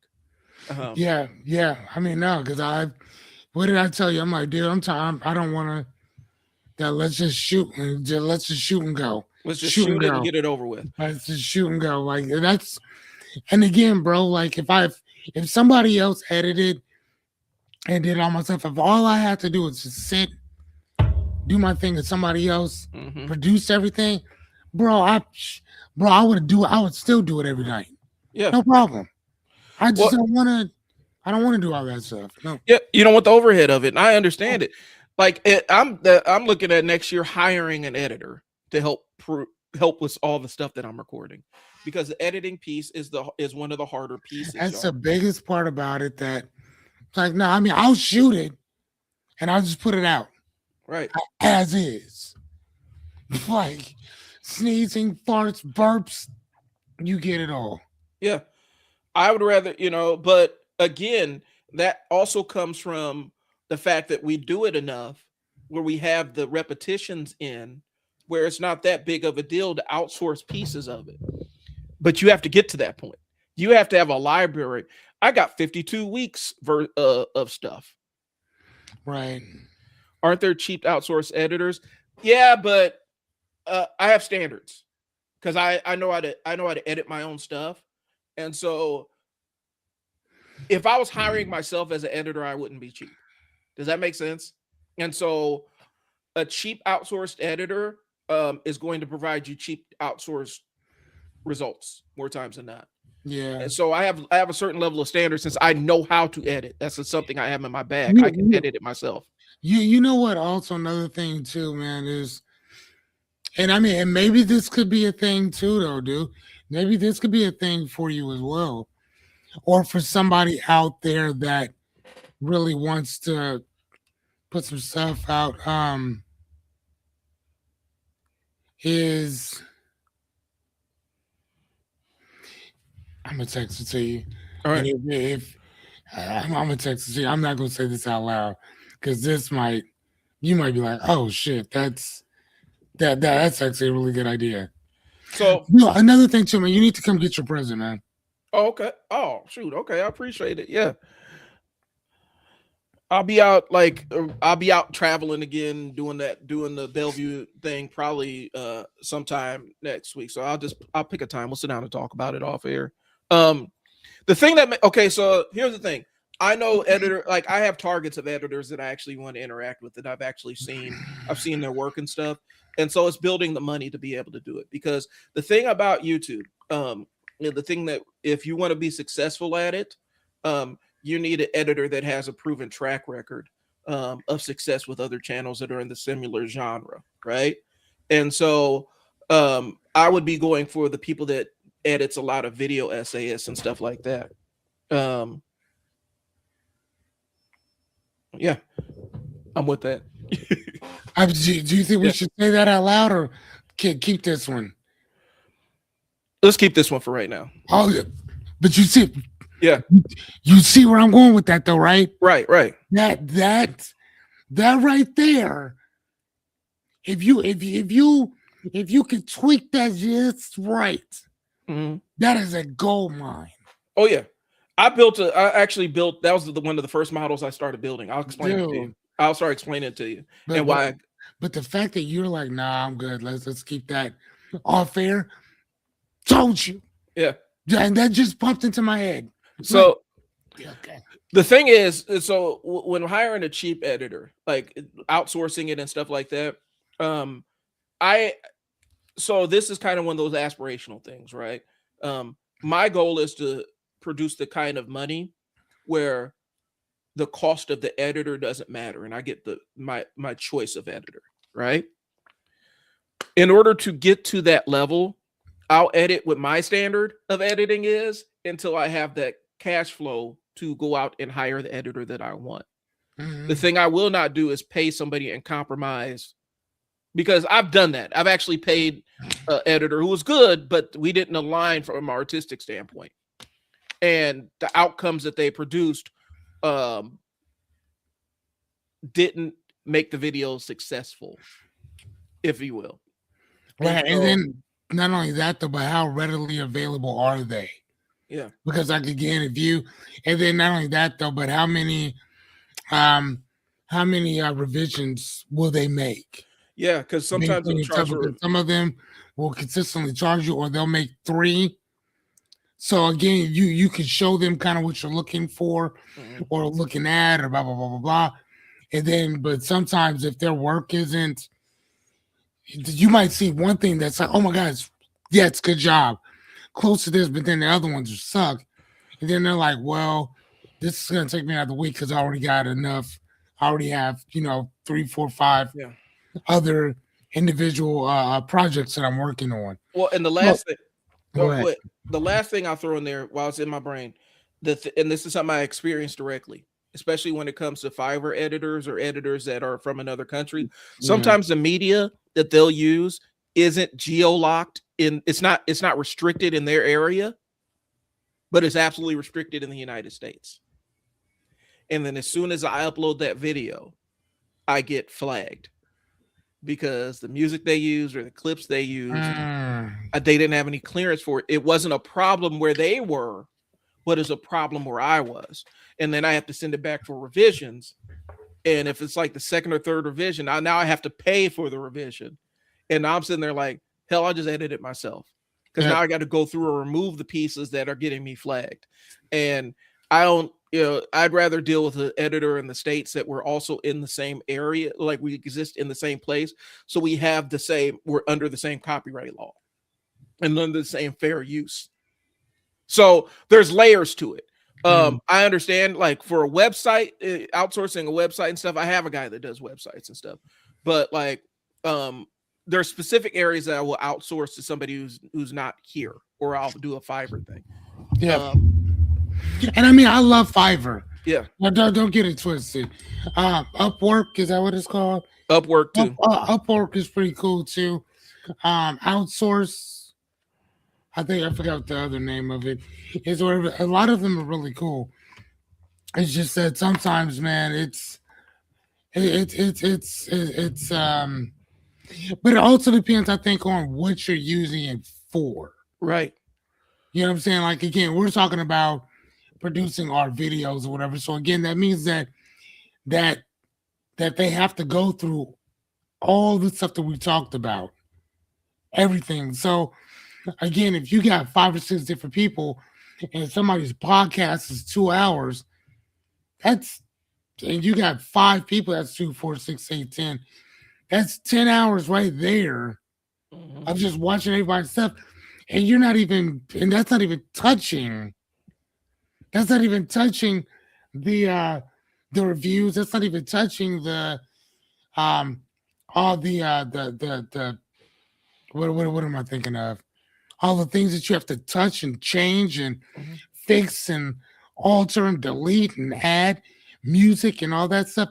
That's just one person that you watched on one thing. And think about if you got 5 or 10 or 15 people that you have to do that same exact thing for. Yep. So like, yeah, it's yes. Yep. Yeah, I like that. Liberty Switcher. I've used it for research, testing, etc. Not content correct. Yes. Yep.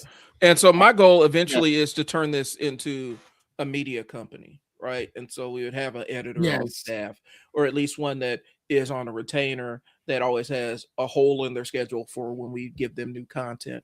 And the modality, the idea is I can provide it to them and they edit it, and I don't have to provide a lot of oversight because it's exactly the way I want it. This comes from managing staff. If I train them enough and provide that adequate front end, they're going to produce the results that I want without me having to stand over their shoulder and produce it. Mm, And then they can freelance a little bit and add, okay, I think Brian might like this. I'll add this in, add little bells and whistles in that still they know would still align with my vision of this is. And so eventually a lot of this stuff is going to be a lot of this stuff is going to be consolidated. Me and Fearless still share this one, but some of this stuff is going to be consolidated under the banner of a media company and a consulting firm that does alignment kind of consulting for creative projects and right. also some business stuff because people hire me to make sure that their marketing messaging is right. And so I'm just kind of expanding this out, utilizing this as a platform to do it too.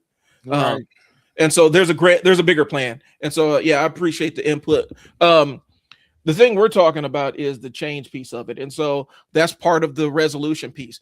I'm not using it as a resolution. It's a goal that I'm setting over the next year to be able to build enough bandwidth capacity to have an editor on retainer, Yeah, that part. because I have another business venture that I got about 200 hours of basketball footage I need them to edit. So, Right, I'm sure, dude. like I said, let's lean in. Let's talk about discomfort, and then we're gonna. Oh shoot, we're almost 2 hours in. Jeez, it flew. So the idea about this is, it's leaning into your discomfort. I think that's the biggest thing. You got it. Sometimes you do have to. We try to soft pedal it. We try to make it easier for people to digest. And this ain't for the win without competing crowd. If you are locked in on this, I got to win without having to do the work of competing. This ain't for you, Right. because you ain't built for this. And I don't want to be that harsh, that draconian on it. But if you are in that win without competing, where I want to have all the success without putting in any of the work for it, this next part ain't for you. Okay. Mm. January doesn't give you discipline. That's one. But two, you got to get comfortable with being uncomfortable. And I'm not saying total immersion in uncomfortableness where you're 100% throw yourself in the water and where you are absolutely laying down on the barbed wire and suffering in Oh, agony. wow. What I am saying is step outside of your comfort zone a little bit and then step out a little bit more. You step outside of your Keep comfort zone. talking. I'll be right Okay. back. You step outside of your comfort zone, get acclimated to that feeling of discomfort to the point where that becomes your normal, and then you step a little bit further out. And then you step a little bit further out. You step a little bit further out. And eventually you're going to look back on what your comfort zone was and see that your comfort zone is expanded to encompass all of this new stuff. But you have to lean into your discomfort a bit. I didn't deadlift 600 pounds by being comfortable. It's called voluntary hardship.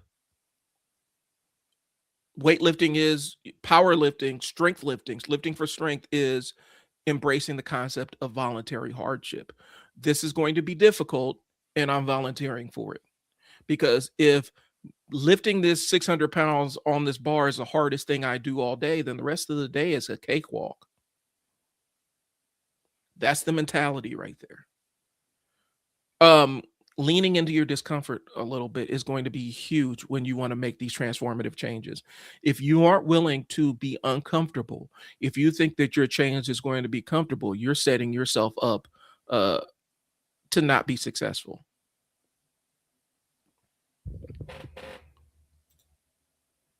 I like that. I'm gonna check that one out.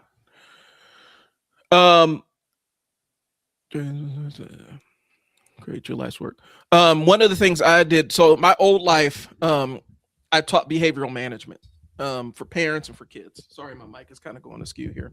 And so one of the books that's been formative to me was The Principles of Behavior. And so a lot of what I'm talking about is based on this. I think I'll add Turning Pro Tap Your Inner Power to Create Your Life's Work. I will absolutely do that. The book I'm recommending to everybody is 10x is better than 2x. I don't know. I can't remember the author exactly. Sorry, my mic is going crazy. But really, it's basically the idea of, if you're going to make a change, make a 10x kind of change as opposed to a 2x kind of change. which means set the big, huge, audacious goal that forces the change adaptation, as opposed to trying to tiptoe into the change. So Steve Pressfield's Turner Pro. I'm looking at one. I'll put that on my. Yep, that's it right there. And some of the things, some of the philosophies are things I've already said, and other in ways that I've already kind of adapted. Dan Sullivan. Yep, ways that I've already adapted my life.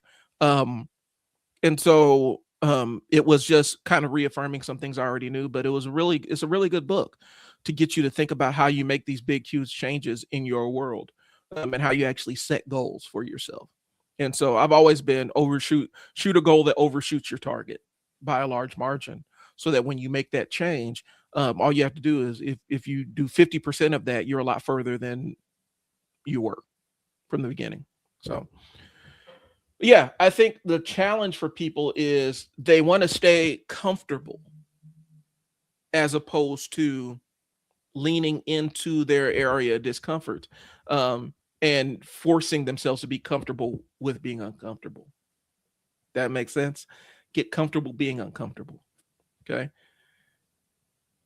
If anything, starting on January 1st is the worst day, because you're trying to shift all of this crap at one time.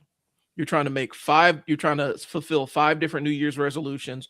Your brain is fighting against the change every step of the way, and you're trying to do all this at the same time. You're setting yourself up to fail. You're overwhelming your capacity to adapt to the change.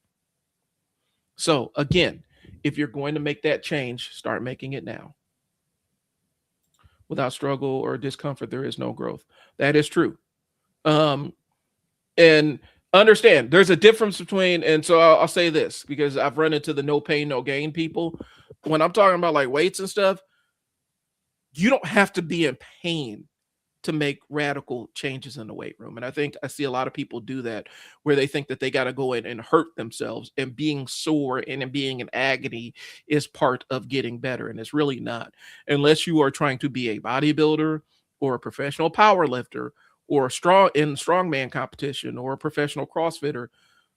Pain is not part of the training regimen. It's not, you know, you don't have to make this, you don't have to provide a sacrament of yourself and go through this semi-religious thing of suffering to get stronger in the weight room. And I apply that to life. If we're talking something that actually is causing physical pain, your physical pain or your mental pain is kind of a tripwire. If you're saying, hey, is this thing really for me? Or do I need to find another way to attack it? So being uncomfortable is different than being in pain. And so I think we balance those two things out. But yeah, you have to get uncomfortable. You have to get comfortable with being uncomfortable, because that's the only way your brain will adapt. That's the only way you'll force the adaptation. You'll force the behavioral adaptation, is getting uncomfortable. Okay. And that's why a lot of resolutions die before February, because your brain is trying to get back to its state of homeostasis. It's trying to get back to what's normal, and it's going to fight you every step of the way. And if you're trying to do 5 changes instead of 1, and you've never built any momentum with any of them, you're just all starting at the same time on the same day at midnight on New Year's, you're trying to initiate all these things at the same time, is basically trying to drive 5 different ways at one time. You can't do it. So if you're going to make an increment, if you're going to make a change, start incrementally now. It's not too late. It's December 30th, right? If you have a New Year's resolution that you're planning for the 1st, don't wait. Start it now. Start taking the steps to make that change and lay the framework for that change right now, because you're going to start building momentum, and it's going to be a lot easier when January 1st rolls around to continue on the momentum you've already built, as opposed to starting from a dead stop. Okay. And I provide this framework. I do have my school community where I'm teaching people, business owners, how to start making content to drive business to themselves. And I do have a lot of people that are kind of just waiting. They're waiting for this perfect moment. They're waiting for this thing harmonious, the planets to align and this harmonious event to happen, and everything's going to be perfect for them to sit down and press record and start recording, as opposed to picking up their phone, sitting down, finding a light source, and hitting record. And one, my method of get recording, even if it's messy, is in my mind, that's a better way than you need all this, you need all this, you need all these conditions to be right to do the thing. You know, because all that does is a baked in excuse. It's a built in excuse. Understood. Yeah. That's how I view the world. You know, again, I have to adjust for the way my brain works. I have to adjust for the neurodivergence. I have to adjust for ADHD, possible autism. I have to adjust for a lot of different things. And so I have to trick myself a lot of times to get the things that I want done. And I'd imagine a lot of other people struggle with it because they are trying to tiptoe into the change. And that's not how it works. I'm gonna go ahead and finish up my thing here. Okay. So whatever the thing you want to change is, find the smallest thing that you can do and start there today. Start while you're unsure. Okay. You don't build confidence in what you're doing without putting in the reps. Confidence without putting in the repetitions is false confidence. So start when you're not certain. Start when you're unsure. Okay. Because if you're waiting till you're sure, you're never going to be sure. You're never going to be 100% certain about this thing. And you're never going to have 100% competence in it without actually practicing it. So do the reps and build the confidence. Like I said, confidence without repetition, confidence without practicing, confidence without starting messy is false confidence. And I'd rather have, you know, if I'm going into a brain surgeon, I need a brain surgeon that has some reps under his belt, as opposed to, I'd rather have an unconfident surgeon who has a lot of reps under his belt, as opposed to a supremely confident surgeon, and this is his first time with the scalpel in his hand or her hand. Give me the person that's questioning themselves, but they actually has applied experience. Yeah. And a lot of people are waiting for the applied experience to magically manifest in their brain, and you don't get that without practicing. The entire concept of the show is trial and error. Go out there and screw up and learn the lesson and get better. You do that with your New Year's resolutions too. Go fuck it up. Yeah, I have this book right here. I think we were just talking about that, Brian. And we got another Dan Sullivan. I have him. And again, here's the thing, Liberty Church. I don't really read a lot of self-help stuff at all. Like, at least not anymore. I don't. And if I do, it has to be something that's really special or whatever. Because I think that here's the thing. I'm gonna be honest with you. I think that when you're actually putting up the numbers, when you're actually doing the work, it's not that you need motivation, because you don't. Maybe inspiration, but you don't need to necessarily stay motivated because something else is. So, let me rephrase that. You don't have to stay disciplined because you're already motivated. Yeah. I'll say that instead. You just reminded me of the thing I wanted to talk to you about on here. So the concept is, you don't have to stay motivated because you already know, right? One of the things, because I'm already disciplined. Yeah. When it comes to certain stuff. Yeah. Well, another side is accumulating knowledge sometimes can be a crutch. Oh yeah, for sure. Yes. The accumulation of knowledge, over learning is a crutch, because over learning is fun. Learning is fun. If you have a certain mindset, learning about shit is fun. I love to learn. Learning, and then planning. Ooh, planning is great, man. Planning is amazing. You get to use your imagination. You get to imagine all these scenarios and everything. Planning is great. Planning is bullshit without execution. And a Yeah, lot of times people get caught up in the planning and learning phase because that's comfortable for them. And then as opposed to executing it. they never execute the thing. They never get practical application of the thing that they've been learning. I've had clients that get caught in that phase. There's always something else they need to learn. There's always something else they need to learn. I've had to tell one of my clients, you know everything you already need to know to get started. Don't buy another ebook. Don't watch another video. The next time we talk, I need you to have started on the thing. And I'm not going into what the thing was for them, but I need you to actually make a positive movement towards starting the thing and get out of this. I need to learn more. I need to know more. I need to plan more. I need to adjust my business plan. I need to do X, Y, and Z. Stop planning. Execute. If you fail during the execution piece of it, if something goes wrong during the execution piece, that is a data point. You take the data point, learn how you get better. Yeah, literally. And accumulating are the same as doom scrolling. You're consuming something but not creating, and that's exactly what it is. And that's what social media has bred. That is what YouTube help videos have bred. That's what a lot of Audible. I'm addicted to Audible. Audible's bred that. I've read hundreds of business books. None of those business books taught me more than actually going out there and doing the work. And I mean, think about where I would have been if I would have just kept reading on, during my 100 days. You know what I'm saying? I just did it. Yeah. Now what I have is I have the experience from going from here, and not only that, from making plans every single day. What are you going to talk about today? You know what? I don't know. I haven't talked about such and such. Mm-hmm. And then I could use chat to, hey, give me some ideas on what I could talk about. How do I go from here? How do I go from there? How do I take Joseph Campbell's A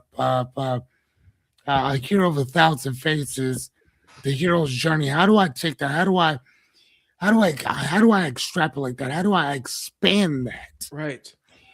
Into like this whole entire what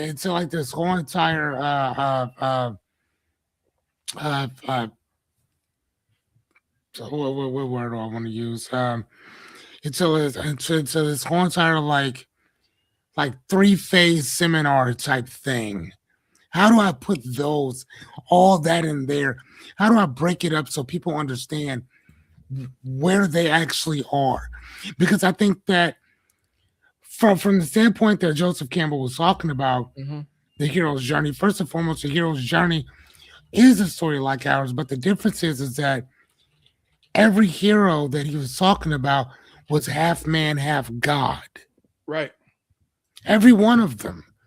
So if you talk about Superman, if you talk about Pythagoras, not Pythagoras, if you talk about what's my man's name? Prometheus.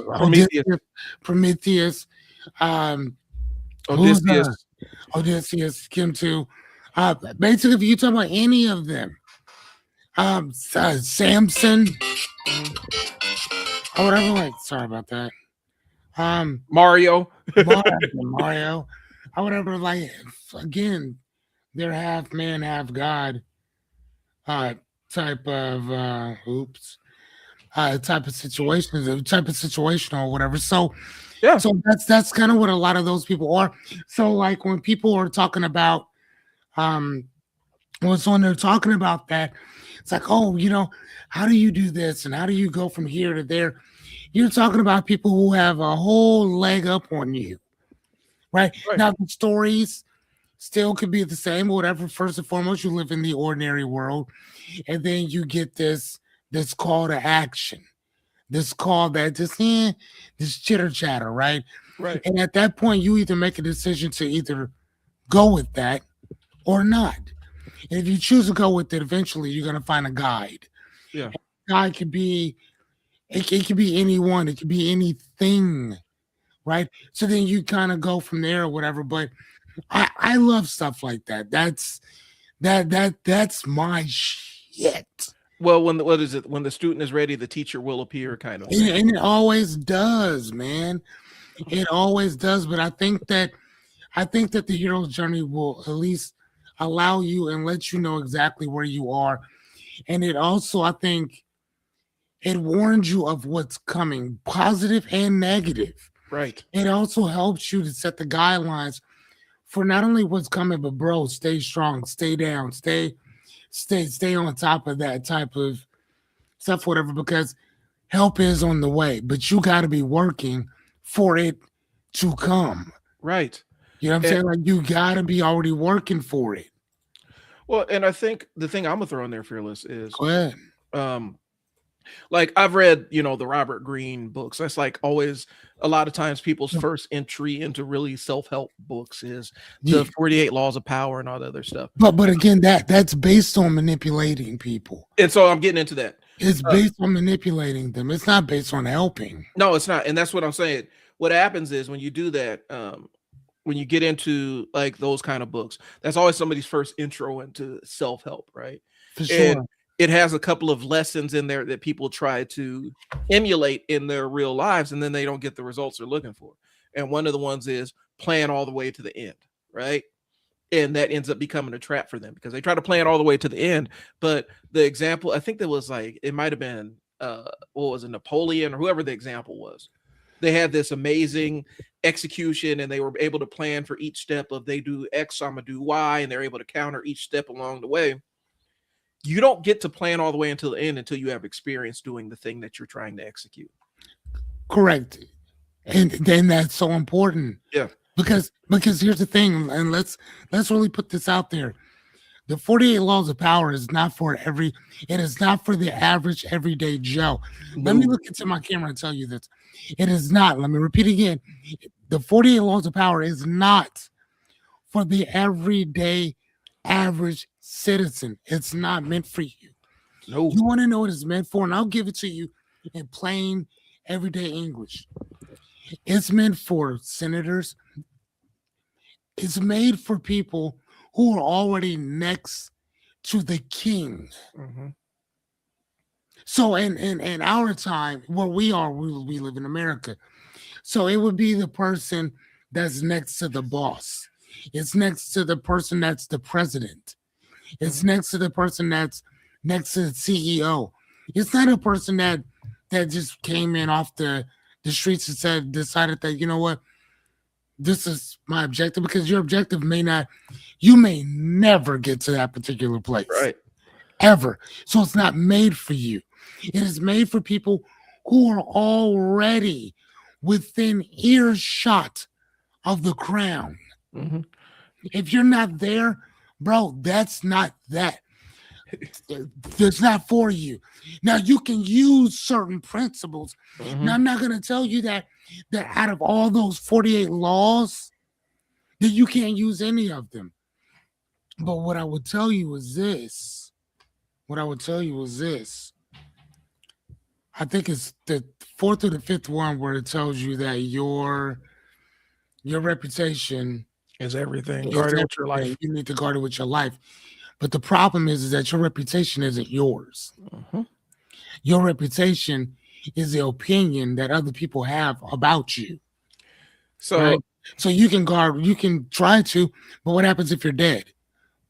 Who's going to then protect your stuff? Then you're not gonna that's not it's not gonna happen like that.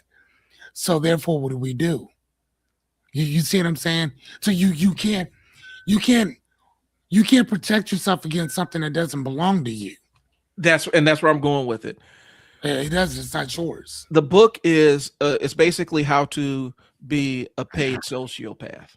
And unless you are already on that path, because they've done the thing where they found out that sociopathy is high in politicians and high in CEOs and stuff like Yeah, that. yeah, I get it. Um, and I'm not saying that Robert Greene's books are all bad. Like I've read most I'm of his not. work, I'm not but saying that they are either, right? some people are utilizing this as a framework for their lives, and And it's not meant for you, they're trying to do this all this Machiavellian stuff, right? and they're more like Bugs Bunny.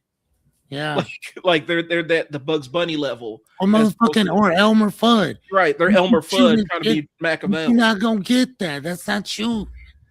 I'm okay. You know what, Fearless? That's actually a topic for another show. Let's do that one. Let's talk about the 48 laws of power Oh yeah, for and sure. how Matter of fact, let's people do it next week. yeah, See that. how people misconstrue and abuse the 48 laws of power, the Yeah, for sure. misinterpretation. I'm gonna have to go back and do a little bit, pull out my copy, and look I up some mean, but stuff. again, though, bro, all you got to do, really, honestly, is chat GPT it and then just break it down into particular sections or whatever. I mean, again, and here's the thing: the reason why I know them so well is because I used to study it, Oh yeah, like it was nobody's business. I used to sit at my table just reading, reading, and then I gave it to a friend of mine, and she was like, "Dude, why is most of the books you recommend to me are like books that are meant to?" Why are the books that you recommend to me books about manipulating other people? And Mhm. I was like, oh, I never even looked at it like that. And then when I started thinking about that again, using some critical thinking, I'm like, where do you find that book at a lot? In prisons. Mhm. You think about it, there's books that you will not get in jail, Mhm. but you can get that one. Think about that. Yeah. You can get that book in prison. But there's other books that you cannot get in prison. Well, the other side is look who they feature in that book. Almost a lot of the people that are the subjects in that specific book are horrible fucking people. Like these are not good. These aren't from a moral standpoint or a moral framework of any kind of framework. These are not people that you would want around you or people that you want in charge of aspects of your life because you're cannon fodder to them. And Mhm. so a lot of people use that as their baseline to who they want to become aspirationally and then wonder why a lot of their relationships are in shambles is because this is the framework that you use to build your ascension to power or your ascension to climbing the ladder. It's all based on the thoughts or at least what Robert Greene's perception of um, how these horrible people that you wouldn't want in your life operated. So just understand sometimes you have to be in alignment with the information that you consume that you apply to your life. And so if you're not in moral or spiritual alignment, you have no moral anchor to the things to a specific set of principles. Those kind of books, those kind of self-help books can be really, really dangerous for you. I Um, mean, yeah. I mean, especially like you just said, if you don't have a moral or an ethical off foundation to stand on or mhm, to put them up against or uh, uh, for that you to stand on yourself, you will use that book.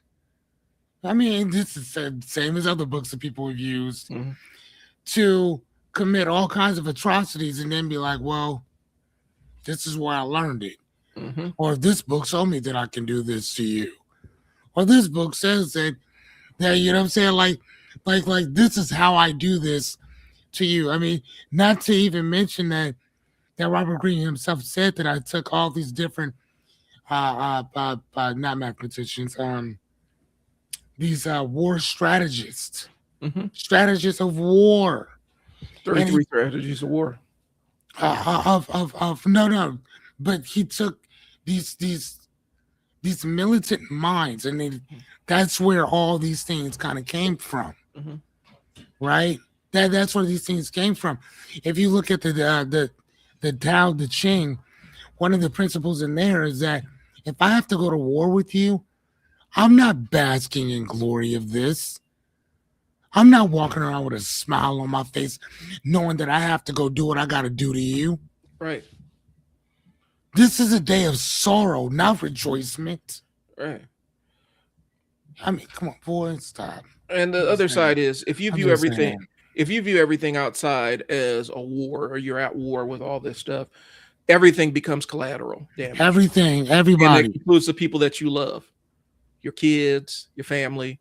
They all are collateral as you pursue your goals. So again, everybody. we are far afield of what we were talking about, but we were talking about the concept of sometimes self-help ain't really helping I yourself. mean, but yeah, but no, but this is still along that path because again, the hero's journey, people, a lot of people either A don't know it B don't understand it or whatever, or maybe they just need to get re-familiarized with it in general to basically offset and just kind of say like, dude, what you want is sometimes it's be careful what you ask for because you might get it, Hmm. but some of the stuff that you ask for, you don't want it in the first place. Yeah. Sometimes Um, the worst thing that could possibly happen to you is that you get exactly what you've been asking for. well, what do they tell you about the casino? The worst thing that can happen to you at a casino is what? You can go in and win your first time go around. That you win, period. Yeah. Because on the back end of that statement, who always wins? The The house. house. And here's the thing: for those of y'all who think it's a joke, go in and go look it up on ChatGPT. Google how many people have actually taken the house at a casino and been allowed back. Yeah. If you go in there and you just rake them, you will never be back at their casino again. Well, and the other side is, uh, And hold on, one more thing. yeah, As much as treachery that goes around, there is honor amongst thieves. Because if you do that to Horseshoe, Ameristar will call Horseshoe will call Ameristar and let them know about you. yeah, yeah. And then Horseshoe will call Binions or whoever else is probably all the same thing. But they'll all let each other know about you.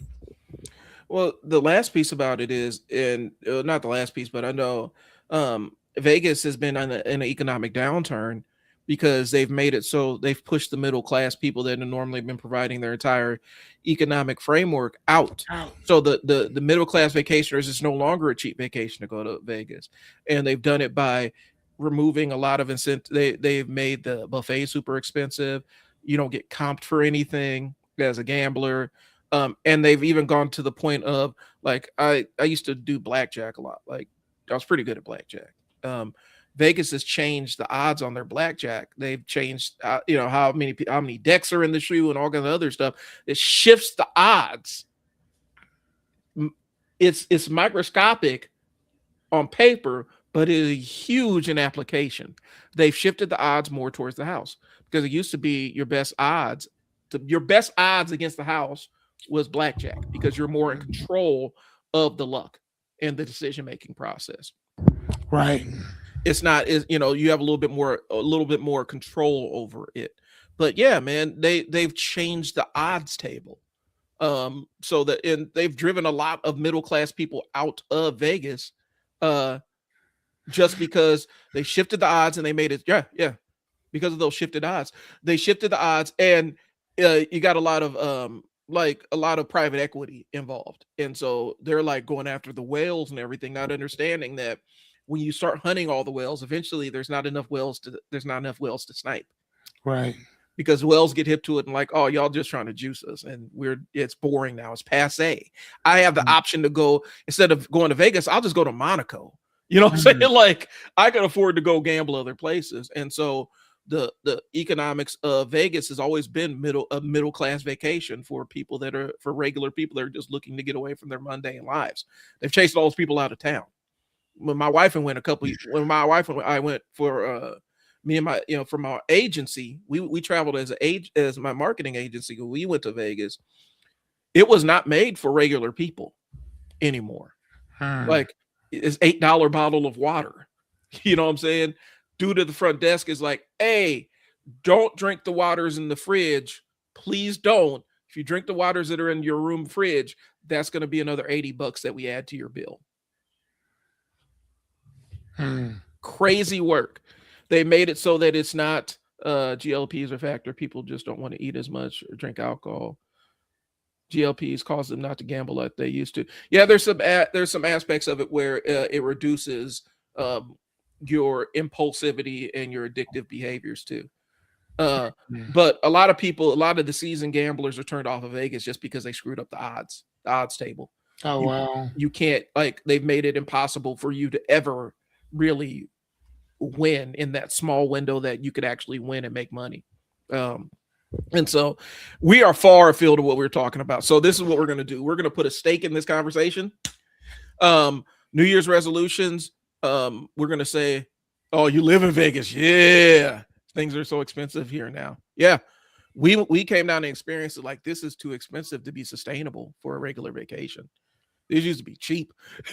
I live in Vegas. Oh, so you're feeling it for real, for real.